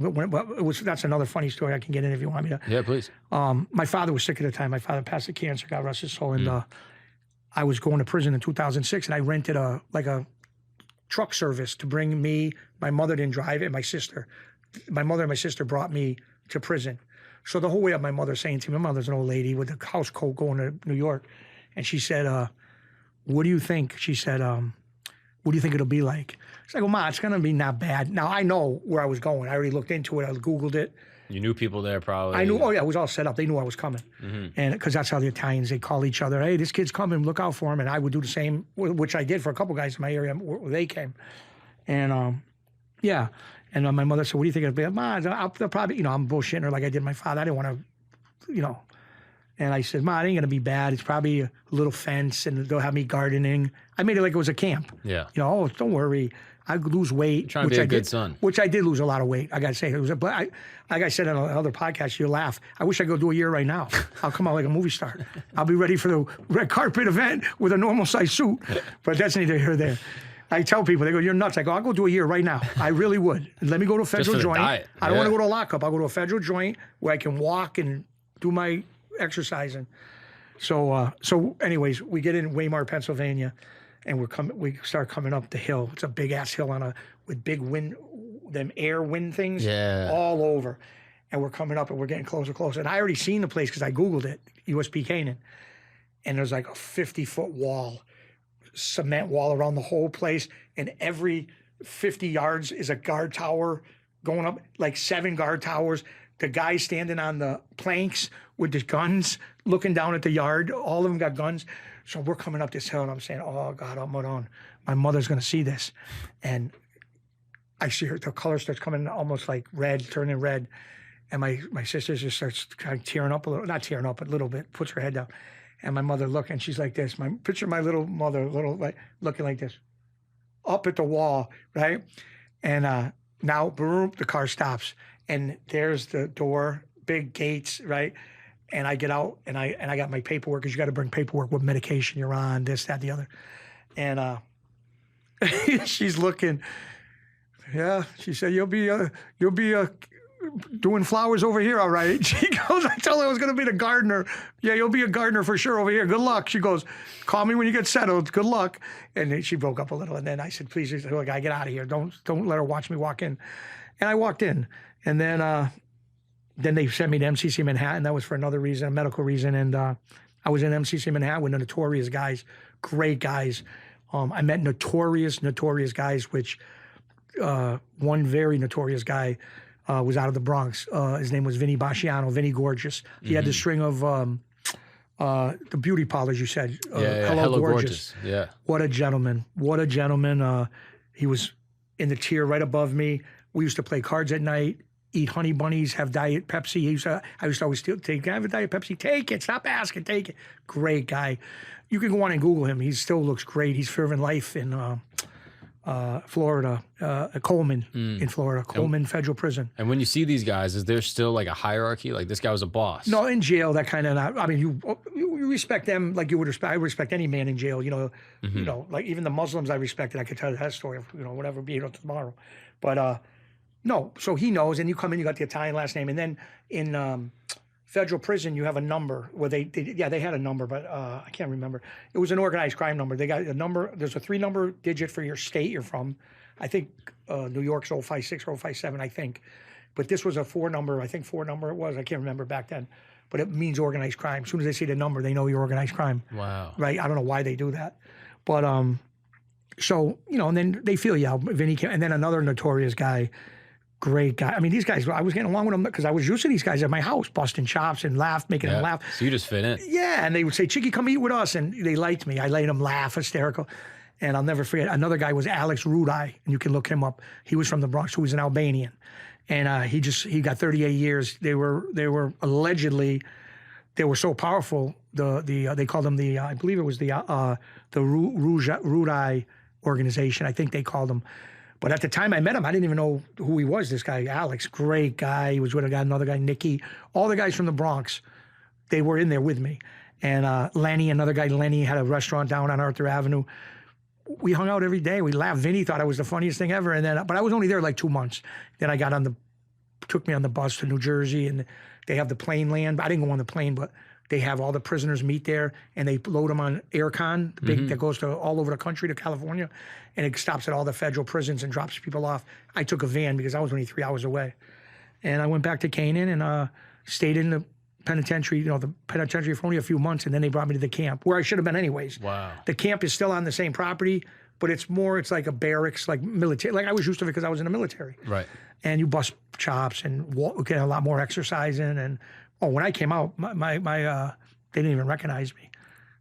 In a year's time, I think I lost, I'm not exaggerating, 150 pounds. You got to go back to that journalist, be like, yeah, fat Chicky who, huh? Not no more. Yeah. I was out, and look what happened. Yeah. Now she can write another article to say the thing. Yeah, skinny Chicky. I told her, write an article about me now when I got out and I was 190. Write that article. Handsome Chicky. Fat Chicky, handsome Chicky. Now we're talking. But it is what it is. Did you mind the camp? Did you like it? Did you like the camaraderie, playing bocce ball? I tell my girl now, she laughs. She goes, you act like it was a summer camp. I said, it's just, you get into, I'm telling you, and you can ask anybody that you know or anybody who have been in prison at all, never mind federal, anything. You can meet some really good friends, lifelong friends. I got friends to this day, and like I said, so when we met, to go back to what you were asking, I'll go into that. When we met John Jr., he was done with that life, and we were done with that life because he was done with that life. He didn't want to be around us. He said to us straight out, if you guys are on the streets hustling around, it's not my business. He said, I still root for the bank robber to get away. So he always says, but don't come around me. He goes, I'm too hot. I'm not doing nothing wrong. He's seen the life. I've seen the life. I'm done. Happens. I'm just being with my kids. And he's his son's manager and fighting. And, he's doing some very fabulous, good thing. Good for him. Yeah. He's got, from, like I said, he invited us to his house. Did eat dinner with us. He lives in Oyster Bay, Long Island, beautiful, right on the water, close to the water. And, my experience with him, he's nothing but a gentleman, and he's helped us. He's doing a movie. He's coming out. It's been a few years, so people kind of didn't believe, but it's coming out, Woodseck Mafia, and it's about how the government creates these informants, and then they run amok. They kill people like Whitey Bulger, like Greg Scarpa, a lot of notorious people. They got to kill people because the feds said, right, give this, and they ain't going to tell you to go kill people, obviously. But they're not going to stop you. They turn their back. Wow. Come on, look at these. And it's an accepted thing. Like even this 69 guy, rapper. Oh, Tekashi 69. Yeah. He was never a gangster. He was never a street guy. So the only thing I could say is he got a lot of people in trouble. This gang, I don't know if it was Bloods, Crips, I don't know who whatever I'm talking about. Hoover Bloods. Right. Whatever they were. And they were real guys, no doubt. But I get it. They wanted this guy around them because he had money and he was flying in places. I get it. It's a good move. I wish I knew him. He would have been with my guy. Thank God. Well, let me take that back. After what he did, I'm glad I didn't know him. But the parties would have been fun. How do you expect a guy who's just a rapper guy, never broke a stick in his life? He's with these serious guys, and a RICO case comes down. You don't think he's going to flip? He's not a street guy. That's why. And you know what's crazy is the country. All the kids embrace him. He still does shows. They sell out. The shows, the best songs, all these, I don't listen to this crazy music, but all the songs, they sell out all iTunes, this, that, the #1, these songs. And he dresses like a rat in the video. Mm-hmm. You see the video? He dresses like a mouse or a rat. Yeah. There's no shame in it no more. No big deal. Put all your friends in jail. Rat everybody out. And go get a YouTube channel. And in some neck of the woods where the government put you, do a YouTube channel. Everything's all set. Talk about the families you killed. Talk about the families that you put in jail for life. Talk about kids' fathers, grandfathers that are in jail doing life because of you. And everything's great. When all this started happening, I said, I'm good. I said, I've washed my hands. I said, thank you. I still got friends that are still around, involved. We eat dinner, we laugh. And I just told them I want to do the movie thing. I wish, let me tell you this. Let me go back a little. If I knew this and I had some connections like I got now when I was 20, The sky's the limit. I could be maybe in Hollywood, maybe I'm a movie star. I don't know. Because I'm just telling you, I know how it's all about connections. People, well, you have to do this and go to class. And listen to me. At the end of the day, it's all connections. That's what it is. Yeah, of course. Come on. You know how many kids in New York would kill, or Los Angeles kill, that stand in line every day to do shows? I mean, tryouts, whatever you call it. That I walked on a set and I got a talking role. It's unheard of. Even the guys that are stars said, Chicky, it's unheard of. Yeah. So I'm blessed. I was telling you, and I'll announce it here. I just had a granddaughter yesterday. Not my daughter, had a granddaughter. Thank you. Mila, Eleanor, after my mother, Eleanor. 11:55 a.m., a little baby girl. And this is my third grandchild. And then my youngest daughter, who's 20, going to be 29, she's having twins in March. So I'll have 5 grandchildren come March. So I'm blessed. Yeah. The bullshit's over. I mean, and we can get into the ending of the 2019. Everything was going good. Yeah, that seems so weird. So you get locked up in 2006. Yeah. Spend a year and a day. Yep. Come out 2007. 2007-ish. 3 years probation. So I'm still hustling around, but being careful. I can't go near none of my friends because we got it's called the separation list. You can't go near none of your friends. Anybody organized crime, I can't go near or they violate me. And then, did you have a job while you were in the camp? I didn't have to. Oh, in the camp? Yeah. Yeah, I worked in the unit because I listen, we could go on and on. They put me in landscaping. Okay, now I was a big guy in the beginning when I got there. They put me in landscaping, like whacking, and anyways, I said to my head, I said, I didn't even do this when I was free. You think I'm doing it locked up? Landscaping? Shame on me. I was a big guy. So all the Italian guys, the mob guys, were sitting around the yard one day, and they don't work. None of them. They work kitchen. They don't do nothing. Sweep a little thing, and they're done for the day. They knew how to get jobs like that. So they're laughing, and they go, Chicky, do you want us to get you an easy job? And I said, no, I'm going to work. I said, I'm going to try it. Right? I'm going to try it. So they're all laughing hysterical, and I get up and I put my big boots on. They put you boots. Because I was all day with shorts, a tank top, and sneakers, and a baseball hat, walking around tanning, right? So they're laughing. They knew what was going to happen. I didn't. So I said, I'm going to work. Thank you, guys, but I'm going to work. I'll see you at 3 o'clock because you go from 7:30 to 3. But you come back for an hour for lunch. So I go up there, and they got me mowing and doing this. I'm sweating listen to me. Forget about it. Terrible. So I come back at 11:45 to eat lunch at 12 o'clock, and they're all sitting at the same table playing bocce or like working out. They didn't have weights, but they used to take a broomstick and unscrew the broomstick and put rocks in a milk carton and go like this. I didn't do it, but they did. So I'm coming back, and they're all tan. They're laying out some real guys from New York. I don't want to get into their names. Real notorious guys.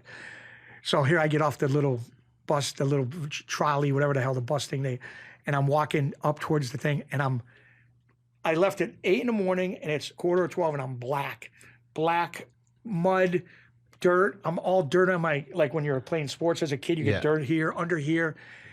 They're hysterical. So I walk up to them, and remember when I told you, when you're in there, you don't have to say he's a boss, he's a captain. Everybody's the same. You boss. So I go up to the picnic table, and they go, wow, you are impressive. It's only like my first week. You are impressive. Look at you. You're all dirty. You're doing wow. How many grass did you cut? So I go, listen, go F yourself. I said, I'm done with this shit. They're crying, laughing. I go, they had sick call from 12 to 1 o'clock if you're sick. So, of course, I'm all dirty. They go, sick call. I go, what do you think? I didn't already think of that? I said, I was there at 8. At 8:15, I was clocking sick calls. I'm going. So I went to sick call, and I says, I can't do that job. Well, why not? I said, because I'm in the military. I have an illness from the military. I got a leg problem and an eye problem. So I says, my legs can't do it. I'm a heavy guy. I can't mow lawns. Oh, we could see that. Do you have proof? I go, yeah, I got proof. Give me a day. I'll have my lawyer send you proof. Veteran, say 100% I'm retired. They said, okay, go in the unit. You just got to put toilet paper on the wrappers in the toilets. Took me 2 seconds. The rest of the day, I'm walking, eating tuna with the guys, playing busting cards. chops, cards. Tan, black in there because all summer I had my tank top. Listen to me. And then the other landscapers are coming that came in jail the same time I did that are working. They're so bitter. How did you do it? I go, I'm a vet. I was saying things. They were laughing. And they said, the guys, the organized crime guy said to me, Chicky, you broke all. One guy was there since Canyon opened. I think he was there 8 years. It only opened 7 or 8 years before I got there. And he came from somewhere else. He did 15 years, and he was doing life. But he's in Canaan, and he says, Chicky, I've been in this prison system total for 13, 15 years, whatever it was. You broke the all-time record of the fastest person to not work. And I stayed the whole year, Just changing out a little toilet paper here and there. just being in the unit. And if, like, God forbid, there was a big water spill, I take a mop, 2 seconds. It was beautiful. But I'm sure the COs liked you too, right? Oh, yeah. Well, you can't. That's another thing. There's politics in jail. Like, you can never go talk to a CO by yourself. Like, if I had to ask a CO, hey, buddy, can I have a pillow? I would always bring a guy with me.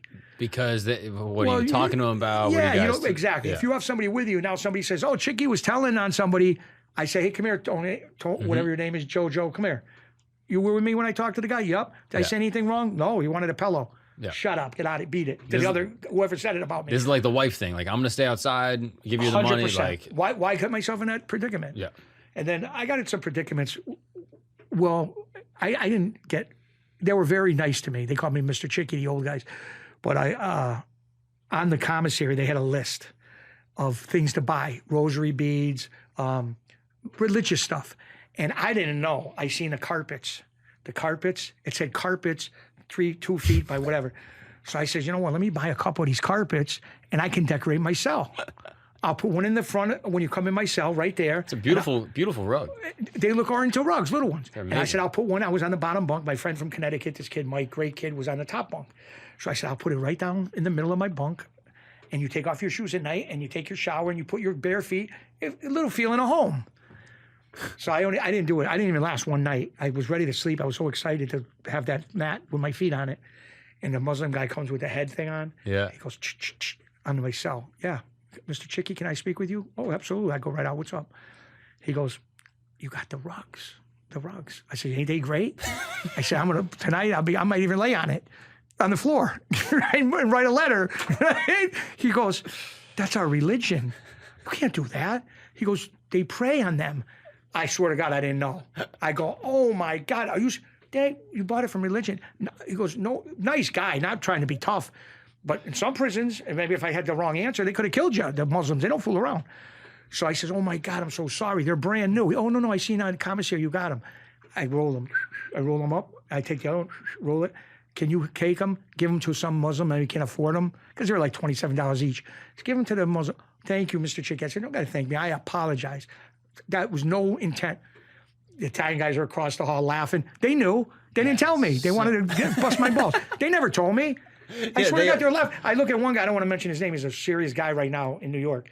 And he looks at me and he starts laughing. And he goes, I go, thank you. He laughs and I slam my door. And I gave him the mask. But small, little things mean a lot. Oh, of course. This is like you see, if a Muslim guy gets a rosary and starts playing marbles. It's like, hey, this is our religious thing. And he goes, I didn't know. Exactly. You know what I mean? Great point. That is so funny. How many people would think, shame on me, maybe I should have thought of it. But I didn't know. I used to see them in like the videos of doing it. Mm-hmm. But I didn't know they were doing it in the... No, of course. I mean, I didn't know. How many Muslims grew up around you in Springfield? None. Zero. Exactly. Zero. So maybe a couple I seen that thing on the head, but not being disrespectful. I just didn't. They would. Yeah, you don't know anything. I didn't know. I remember the first time, like I grew up around some Jewish friends, but I only had one Jewish buddy. But I went over to my Jewish friend's house as I got a little older, and on the outside of a Jewish household, they put a mezuzah. Have you heard of this? What are they doing? A mezuzah is basically like a small little, like an ornament that goes on the edge of the door, and it has a piece with the Torah in it. Oh, I don't know who that is. And they put the Torah in it, and it's basically to signify like, hey, there's a Jewish household that's been blessed, and the rabbi comes over and blesses the home. It'd be the equivalent of like putting like a holy water font. No, we used to have a upside down in our front yard, an upside down bathtub with the Amadan, the Mary. Exactly. Same thing. Same thing. This is a Catholic household. Yeah. Like the priest came over, blessed the Virgin Mary, and so they have the mezuzah, and Jews when they walk in they'll kiss it. Yeah. And so they tell me, they go, hey, when you walk in, this is what we do, and I was like, oh yeah, I'll show respect for the culture, whatever. Of course. And they go, yeah, so you kiss it when you walk in. So I walk over to it and I lean all the way up and I go on my tiptoes and I kiss it, and they go, you can just kiss your hand and touch it. You don't have to kiss. Yeah. they're like, everyone's hands touch that. It's really gross. Don't kiss it. Right. Just kiss your hand. Right. And I was like, I had no idea. I just thought that's what you're supposed to do. Something simple. Yeah, maybe like if a guy was a real eccentric guy, he might have said, "Hey, I can't do it like that." Yeah. No. But people, if you don't have bad intent, and you're an honest, right you're a gentleman, then they know. But imagine me explaining to the guy, "Isn't it nice? Maybe today I'll get in my sweatpants and lay on it and write a letter." Yep. What? Like, look at this cool hat I got. Is this little hat that goes on? I didn't. I mean, shame on me. I should have known, but I didn't. I mean, that's and so they all funny. knew what I was doing. They all knew when I was buying it. They were like, yeah, give me on. They go, yeah, buy it. It would be nice in your room. Oh, and they're giving them guys, eyes to each other. Let them do it. Oh, that's so funny. And they laughed, and I said, thank you, all of you, thank you, you bastards. Click, I banged the door. And there's some guys that were notorious guys. But it never turned bad. I've heard the camps are typically, everyone's pretty low profile. People are happy to be in the camps. Yeah, well, it's a lot of, thank God, there's no child molesters in camps. Right. They don't allow it. Murderers, they don't allow in the camp unless, like, there was a couple murderers that picked up big cases in New York. They did 30 years in prison, and they had 2 more years to go. And they put him in the camp for the last 2 years because I don't care what the guy did 30 years ago. He ain't screwing up to go home. Right, exactly. Yeah, he's on the way out. And they were all like some notorious gangsters. A bunch of guys that did 35 years were with me in the camp that were part of the Brooklyn Pizza Connection case. Wow. Yeah, the guys are good, older guys, and they were like, they've been 30 years in prison, imagine.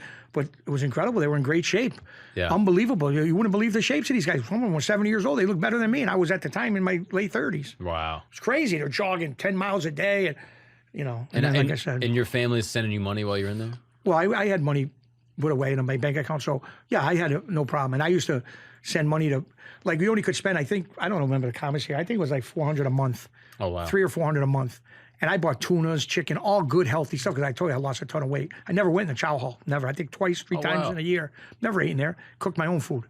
Healthy, And then I would pay the kitchen staff to bring me tomatoes, cucumbers. I was there for Thanksgiving. I paid the guy like $40 in commissary. He brought me a whole turkey. Oh, wow. Cooked turkey, wrapped in tin foil. And I sat with 7 guys at the table and ate whole turkey for Thanksgiving. Real whole turkey. Beautifully cooked in the kitchen. Wow. My birthday, my roommate had a nice party for me. They have parties for people's birthday. Had the guy make a beautiful pizza. Italian guy from New York had a pizza shop, made a pizza in the kitchen, and made me a cake. Chicky, happy birthday. It was like something that you would think was at a pastry shop. And what did your kids think when they came to visit you? They knew. I mean, I don't know if they knew. They were like 10 and 11, and it was tough. They came at Christmas, and we took a picture from the Christmas tree. And, listen, I don't care how tough you are. I don't care how crazy you are. I don't care, Mr. Gangster, bullshit, whatever you want to call yourself, which I never was that, never. I was just maybe a hustler. I wasn't a gangster. But anyways, it's hard when they leave, I mean, you're going to see them. I mean, and let me tell you something. Really, it's a joke to me even saying it because I only did a small time, thank God. Yeah. But I could have got, if I got jammed, I could have got jammed up really good. I was lucky, and I knew enough. This is it. And yeah, it was tough when they left. It was Christmas, and it's tough. You got an hour before you start prepping them. You're like, listen, when you guys get up, I love you. Don't do this to me. Don't break down. It's going to be fine. Go to school. I'll be out not too long. And they were good. I called them every morning, 6:30 before school. I always stayed on top of my kids. That's awesome. Yeah. And, and they had my ex-wife was remarried, and they had a couple kids with the new husband. So my kids were in a stable thing. It wasn't like they were struggling. Right. And they would come on the weekends and be with my parents because almost all of my kids' life, I had them full time.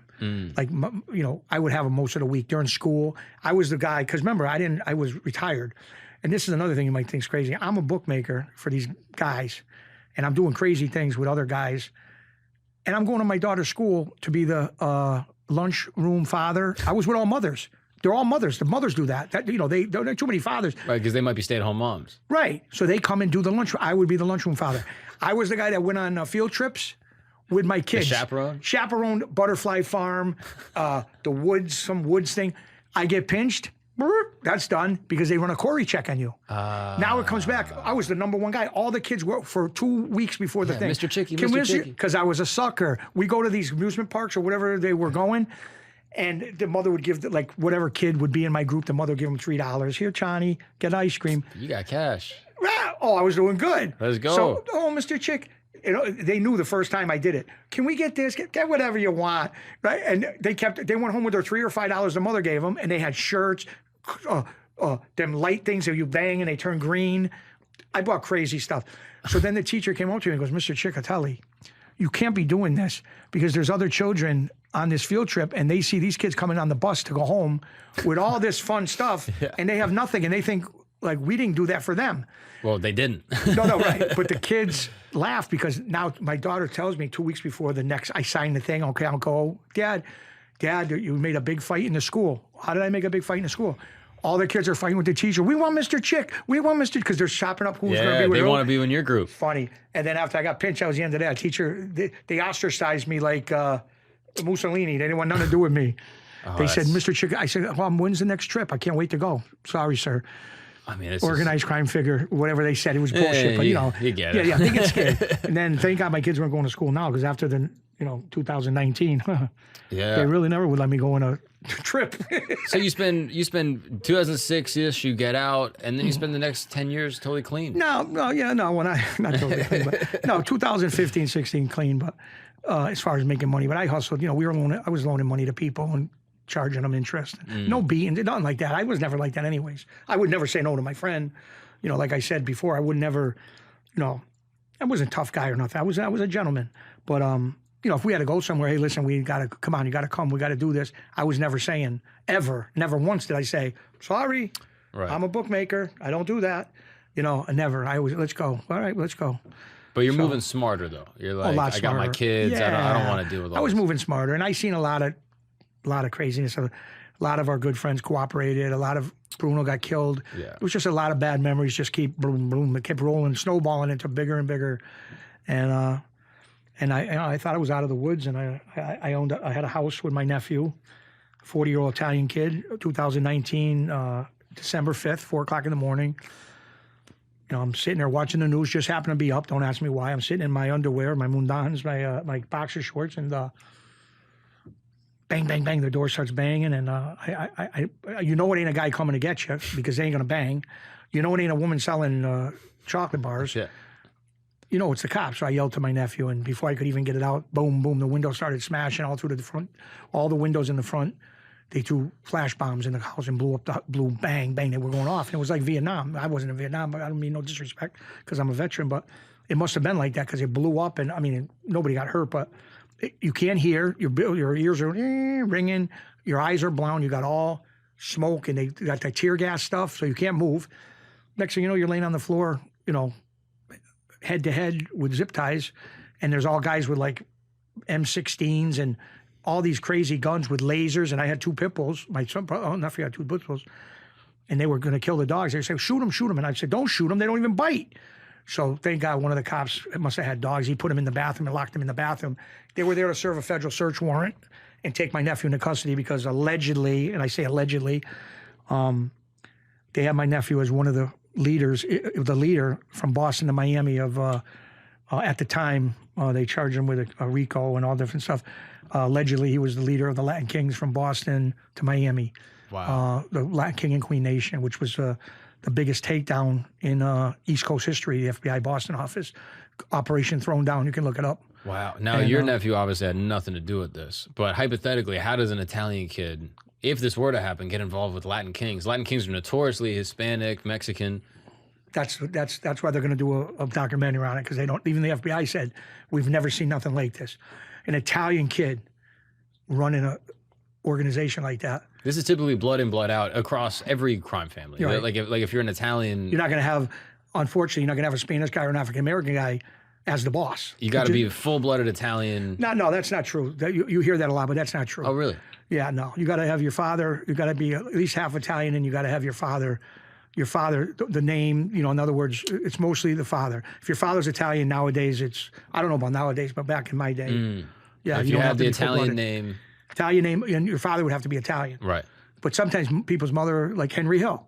Henry Hill's a perfect example. He was a yo-yo anyways. Everybody built him up on Goodfellas. He was listen, I talked to real guys. Guy was excuse my language, he was a jerk off. But anyways, no disrespect to his family if they're listening. But that's what he was. He was a babbling drunk. And yeah, he was around a real good guy, but he was a babbling fool. Interesting. And yeah, his mother was Italian and his father was Hill. So he wasn't that bright enough to ever get that button anyways, but if he was bright enough, they wouldn't have made him, Wow. So, but Latin Kings is the same thing, right? Like you would think. You got to be. You would think. But he took pinches his whole life for being with the Latin Kings, allegedly. But he did prison time at Fort Dix. He did 3 or 4 years for being a leader, a state leader. But this was a national. They picked up guys in New Jersey, Connecticut, through the whole East Coast, New York. As a part of a RICO. Yeah. It was 64 people and me. And I had nothing to do with them. How do you get? They did the the search warrant, and they said we're going to search your room. They took my nephew right out of there. They jumped him in a FBI car, and he was off to Boston. And I'm sitting there. They said we're going to search the house. I said okay. I said that's my bedroom, so that's nothing to do with him. No, we have the roof thing for the whole place. They searched cellar, roof, everywhere. And I said I'm done. This is it, because I knew next to my bed on a nightstand behind a little fan, I had a Smith & Wesson 357 snub nose loaded. And thank God, I didn't know it at the time. I figured, well, it's going to be at least 5 years I'm going to do, 4 or 5 years. But it was a Smith & Wesson. Smith & Wesson's in Springfield, Massachusetts. That's where the factory is. So my lawyer gets all the information. I get arrested. They find the gun. And then they start treating me like, they were nice to me. They were telling me, they were sitting there before they found the gun, and they're like, Chicky, we followed you. I go, what'd you follow me for? I got nothing to do with this. Well, we still were following you. We followed you. You were at this nightclub with a girl coming out. You were at this restaurant with another girl at 3 a.m, and they're laughing. Oh, then you went to the strip joint the next night. You came out with another girl. It was crazy, the life I was going. But anyways, whatever. So I said, why? And they knew where I was, so they were following me. They weren't making it up. Oh, but the girl with the blonde hair, and they're like, oh, she was beautiful. I said, really? I'm talking to them, like laughing. And then all of a sudden, from laughing with me, because I wasn't involved in it, get on the ground. Then they flip it because they found the gun. So and what's the deal with the gun? What can I say? I'm not going to say nothing to them in case I say something. So I just said, well, it is what it is. They cuffed me, and I was in the paddy wagon with all the Latin Kings going from Springfield to Boston, and they had the streets closed off. State troopers with shotguns standing all around the court because they brought 64. I think to Boston they brought like 60 Latin King guys, and my nephew was there too. So my nephew's in the lockup by himself. He can't be around nobody, and we're all down the end. And all the Latin Kings, I was in a big bus with the Latin Kings, all of them. Now, keep in mind, I told you before, they were at my mother's house as kids. They all knew me. Uncle Chicky, they used to call me. My mother cooked pasta for all these kids. This kid, nice kid, Apache from New Jersey, tough kid. They were at my house all the time, all these guys. And they were laughing with me in the paddy wagon with the big bus going. And they had the girls. They picked up the girl Latin Kings too, Latin Queens, I'm sorry. And it was a huge case. You can look it up. Operation Thrown Down. But they're laughing at you because they're like, why is Chicky here? Right, yeah, right. And they're laughing. And I was doing the movie at the time, the Flanagan's movie. I told you I shot the movie in Queens. And they were laughing. Chicky, guess what? What? No movie. You're going to jail. And I'm laughing. I laugh, but I didn't even think about that. So and now I don't know what you can or can't comment on. So if you can't comment on it, no problem. No, if I can, I won't. With the gun charges, is it like because you have a felony? Yes, because I had a felony. Yes, it was illegal to have a gun. Right. The only thing I didn't know, my lawyer said, "Is this gun going to come back clean?" I go, "What are you talking about?" He goes, "Is it a clean gun?" So I go, "Yeah, what do you mean? Is it a clean gun?" He goes, "No bodies are going to come back in this gun?" I said, "No, absolutely not." Well, he's got to ask. He's my lawyer. Guess, yeah. So I said, "Absolutely not." He said, "You sure? No." And I said, "Nothing." So it was Smith & Wesson. And federal law says anybody can look it up. If you have a gun, if it's a federal case, not if it's a state case, if the Springfield police or the state troopers pull you over and you got it, you're gone. It don't matter where the gun's from. But federal case, they charge you with ammunition. They can't charge you with the gun if they can't prove the gun left state lines. The gun was from Springfield, Massachusetts. So if it was a Ruger or it was something other, Glock, anything, gone. I would have done 4 or 5 years. So my nephew said, my nephew, God forbid. My lawyer said to me, they only can charge you with ammunition. I go, what's the charge on that? A couple of years? He goes, 16 months, couple of years. I said, no problem.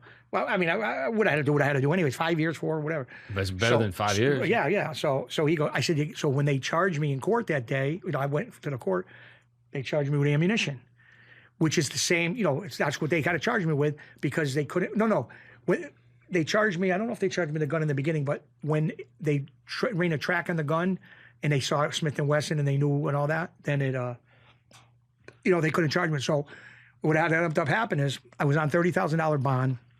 For some reason, January of 2020, they revoked my bond and the FBI came and picked me up. I was at a doctor appointment at the Veterans Hospital in Northampton, Mass. They came and picked me up. I came out of the hospital. The guy pulls up in 2 vans. Come on, come here. What'd I do? Get in the car, cuff. The judge wants to see you in Boston court. So they drive me 2 hours to Boston from Northampton, Massachusetts, near Springfield, right by UMass. I go in front of the judge. He said, we're revoking your bond. I said, what did I do? Did I hang around with somebody? Did I do another crime? We'll address it in 2 weeks. Take them to Wyatt. They brought me to the worst place you could ever go. Wyatt Detention Center in Providence, right outside Providence, Rhode Island. Wyatt Federal Detention, and funny story. So they bring me in, and for some reason they put me. I'm in the hole for like 2 weeks because my name comes up as gang affiliated, which I never was. It was my family. So I had to sit in the hole for 2 weeks. Now after 2 weeks, they put me in the gang unit, and there's a bunch of people in the gang unit. So now the door slides in the gang unit open, and I walk into the gang unit, and they got the Italian guys from Boston there, the guys waiting trial, the alleged organized crime guys. And I'm walking in with my bed, and you got your clothes, towels, you're going in, and all of a sudden I hear a guy start screaming, Chicky, Chicky, and all the Latin King kids are there. They come running, hug me, they take my stuff away from me, all my stuff, and he says to the guard, the big kid, patchy gray kid, a friend of mine lives in New Jersey, knew him my whole life. He says, guard, put him in 7. They said what cell I got. The guard didn't even decide. They put him on the cell. They bring all my stuff in my cell. Now the Italian guys from Boston are like, what the fuck is going on? What's going on with this guy? Who is this kid? Where was this kid? A white Italian kid. They knew it all, whatever. And they're all hugging me and everything. So now they put my stuff in my room. I fix my room up an hour, and I come out into in the middle, whatever they call it. And so the Italians go, come here. I come over. Hey, how you doing? Oh, where are you from? I go, Springfield. Oh, you know this guy? I grew up there. Guy said, Bruno was my guy. They asked me about Bruno. I said, that was my guy. So the guy goes, dinner, because you got certain seats there. You can't just sit where you want. You got the African-American guys, the Muslims, the white kids, like the real white kids, like whatever.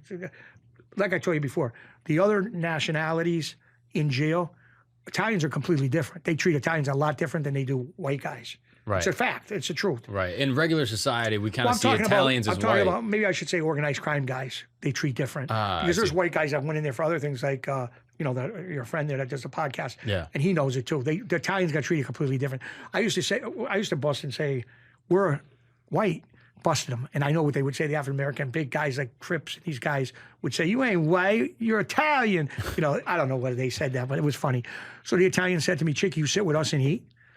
Then as he's talking to me, all the Latin Kings came over, and they said, them are our 4 tables. You can sit with us and eat. So I chopped it up. I had breakfast and lunch with the Latin Kings, and alleged Latin Kings, and I had a night dinner and playing cards and busting chops with the Italians from Boston.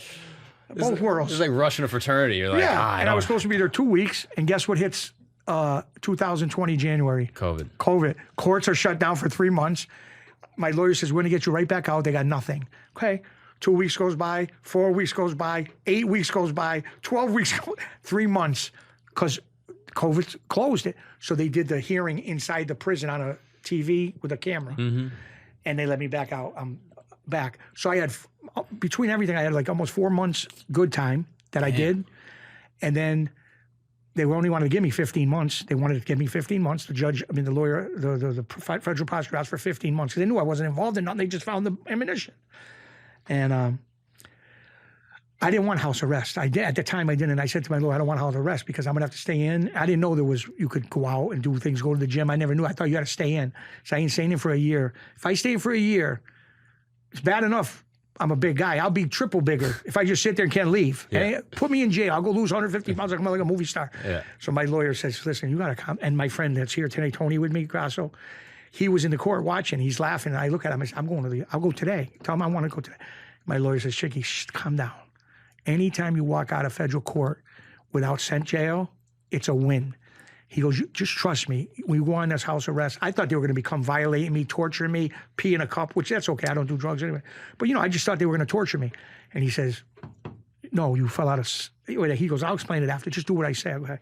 So, of course, he went right into the veterans, Navy. He got hurt. He's a veteran. COVID's in the prisons rampant. His illness, he can die. He's got some movie roles he's got to go do. Well, he didn't say that. She would have probably put me in for 4 years. She heard that. But anyways, and she said he's got 4 months or whatever it was credit. Well, they want to give him 15. We'll give him 12 months on a bracelet. I had the ankle thing, home with supervision with a federal probation. So I just got off it last April, and they let me leave. Every day I could go to the gym, church, visit my grandkids. Don't worry, a lot of things came up. Church, I was out all the time. Little strip club here and there. Who knows? No, I can't go. Well, we can't talk about it on a podcast, but maybe. But anyways, yeah, it is what it is. But wow. Yeah, so that was, and then, at the end of the day, real quick, the case was a shit case. Yeah. I think one guy got 7 years. Everybody else got 5 years or less. So if you listen to the newspapers, they were all going to do 20 years, and this is a major RICO case. Little drug dealing they had, nothing to do with my nephew, but like in some bad outside Boston, Roxbury, some drugs they found, and guns. They found guns. Sure. But like I said, unless you're shooting a gun at somebody, if it's a gun, you're only going to get 3-4 years, under 5 years. And is your nephew still dealing with the case now?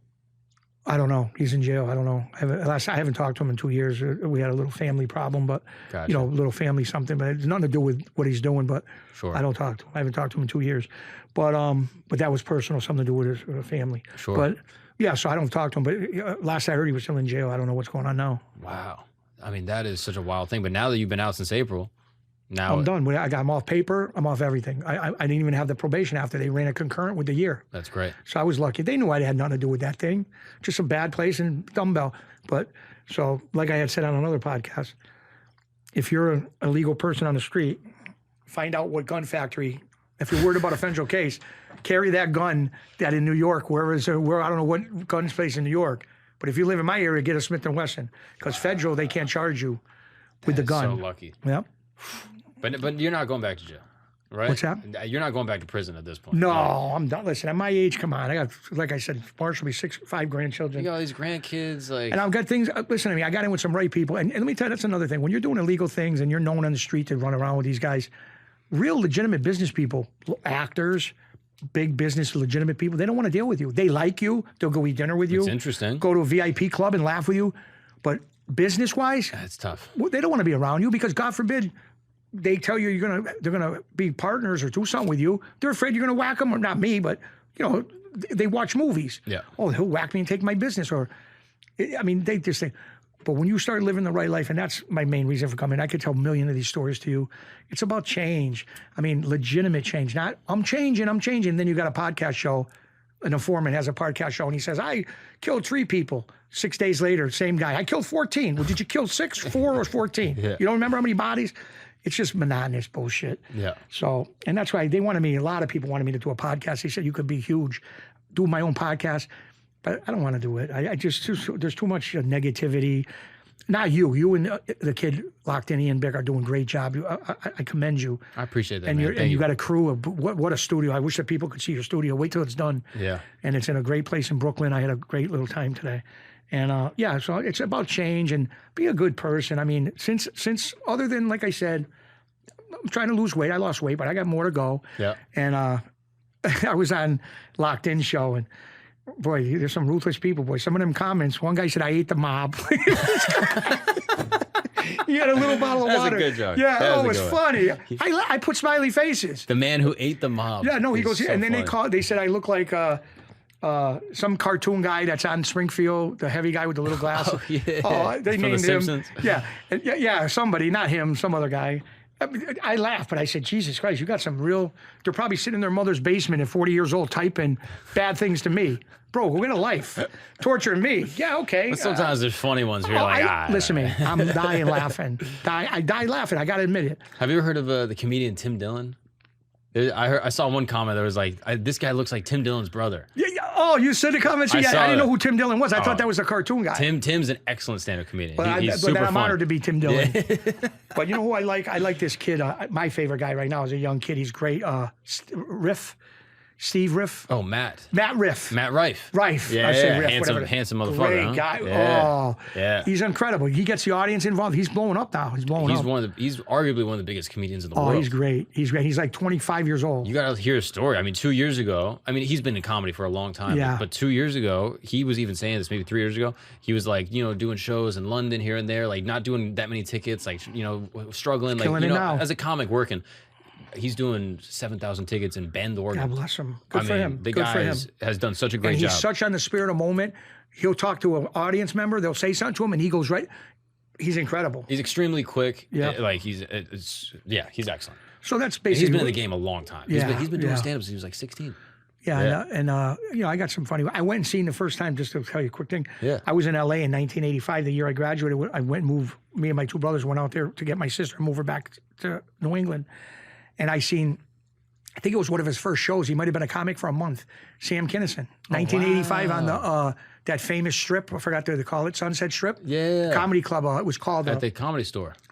I don't know what the name was. It was a major name. Not Improv. It might have been the Comedy Store or something. He was there and he had the hat and the big coat. And we were watching him. I'm like, this guy ain't that funny. And then all of a sudden he tells a slow story. And then he goes, yo, Peg. And he does that scream.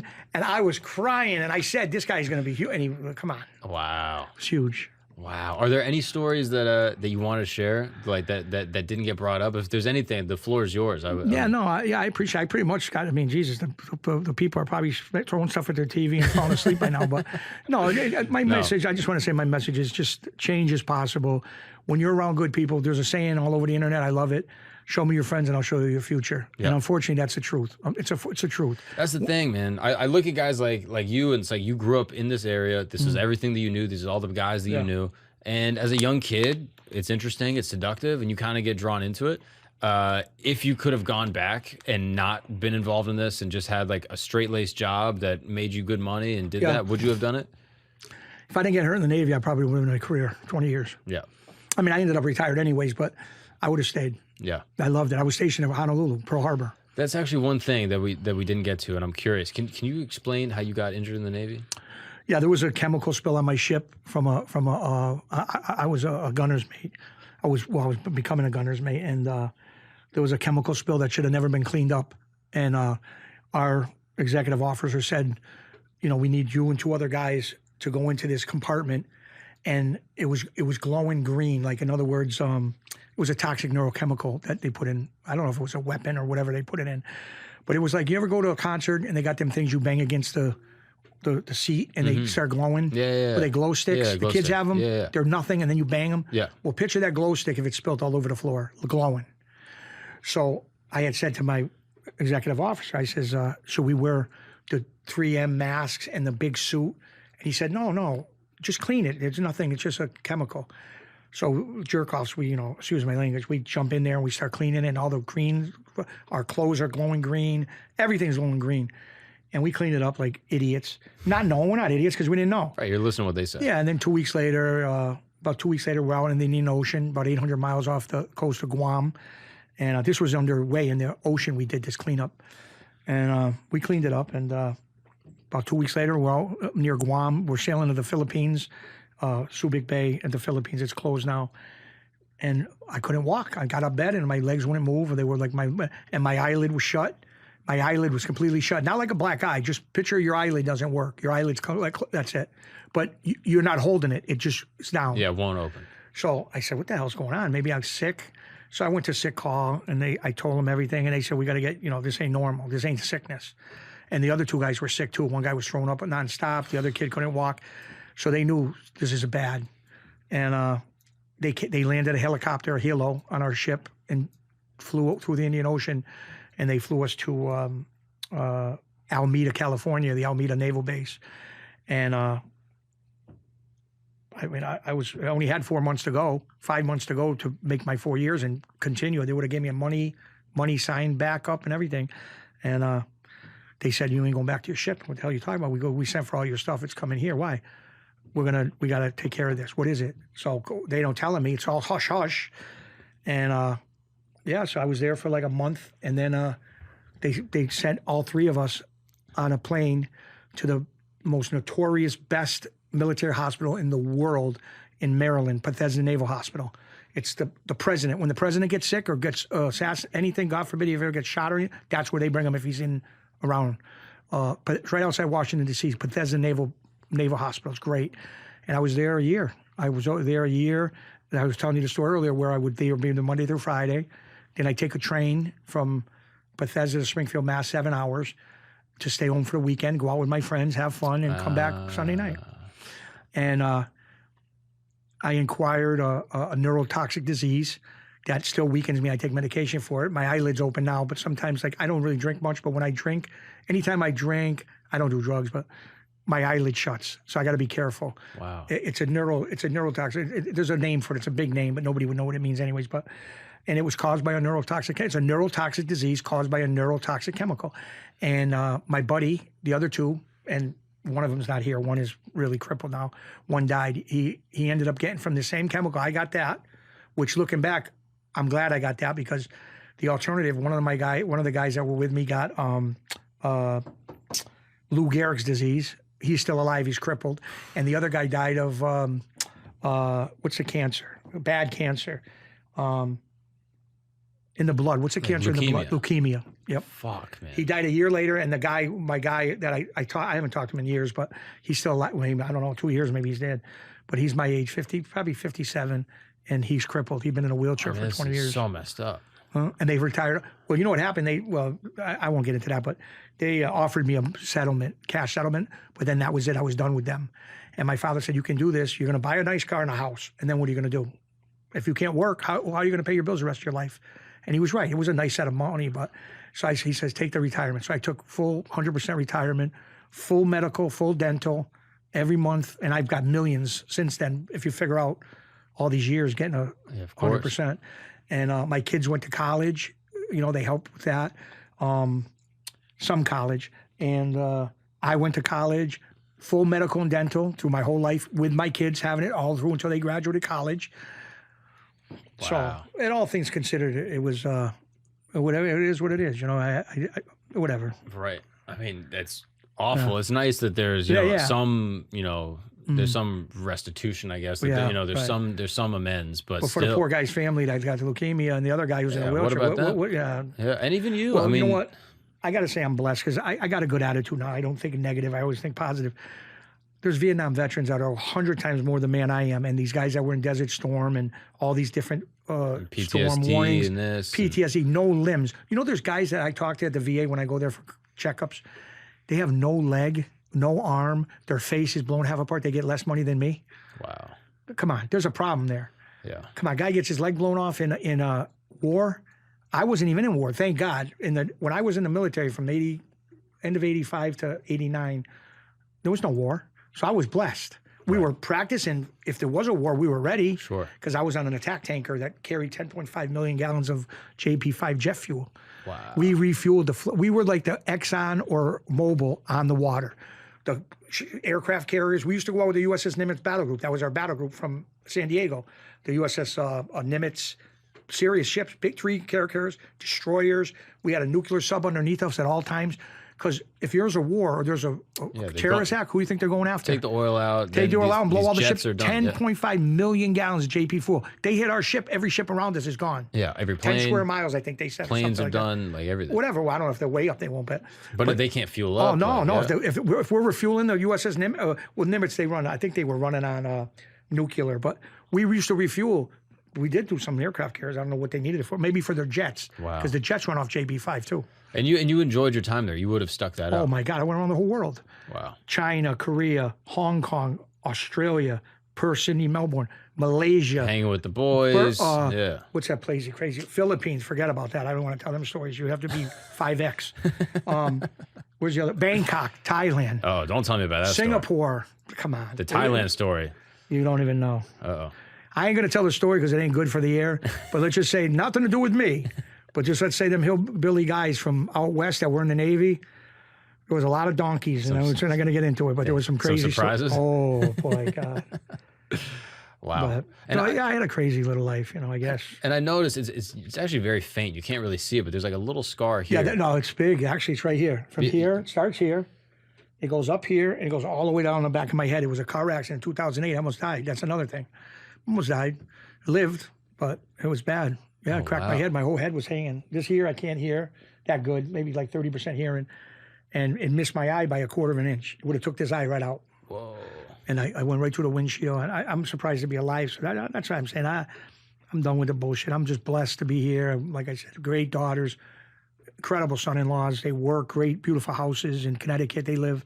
And I see them all the time. I go see my grandkids. They call me No Chicky. It's funny. And beautiful kids. And I'm blessed. I'm blessed. I got a small circle around me now, but positive, a lot of movie guys, a lot of different things. They got other movies coming out. Chicky, we need you to come do it. I'm like, bro, whatever you need. I mean, I'm not and I tell them still, they laugh. I go, I'm not an actor. And they go, Chicky, you can say what you want, but you did a lot better than the real actors, some of them. And I laugh. I say, okay, thank you. But Well, this has been amazing. Thank you so much for sharing your story. And thank you for having me. You're a gentleman, and I love what you guys are doing. Thank you, man. And again, you got a beautiful studio. Outside's incredible once you get it going. And no, it was a pleasure. And I want to thank all the people that are going to watch for taking the time to watch it. And don't torture me too much on the comments, please. I'm trying. They come up with some good ones. Unless it's funny. If it's funny, we'll look the other way. But you got to come with heat. The other show had a little water this big. You know the waters? You have one sip and they're done? Yeah. It was this big.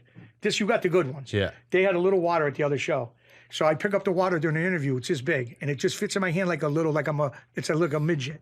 And I go like this. It was a little water. And somebody said in the comments, look, he's holding a 2.5 liter bottle of water. People are ruthless. Yeah, but be nice to Chicky. This is a good guy. Listen, it's okay. It doesn't bother me. Listen. It's got to be funny. It's got to be funny. I laugh with them. But I also laugh at them because they're the same ones in their mother's cellar typing Chicky, Chicky, Chicky, Chicky. And their mother goes, Joey, come on up and have your peanut butter sandwich. And they're 45. I got to laugh. Listen, I'm who I am. I've been this way my whole life. You know. Cecchetelli. Never change, brother. Thank you so much for spending the time. Thank you for having me. That's a pleasure. You're a gentleman. Thank you so much. Appreciate Pleasure. you, brother. Thank you.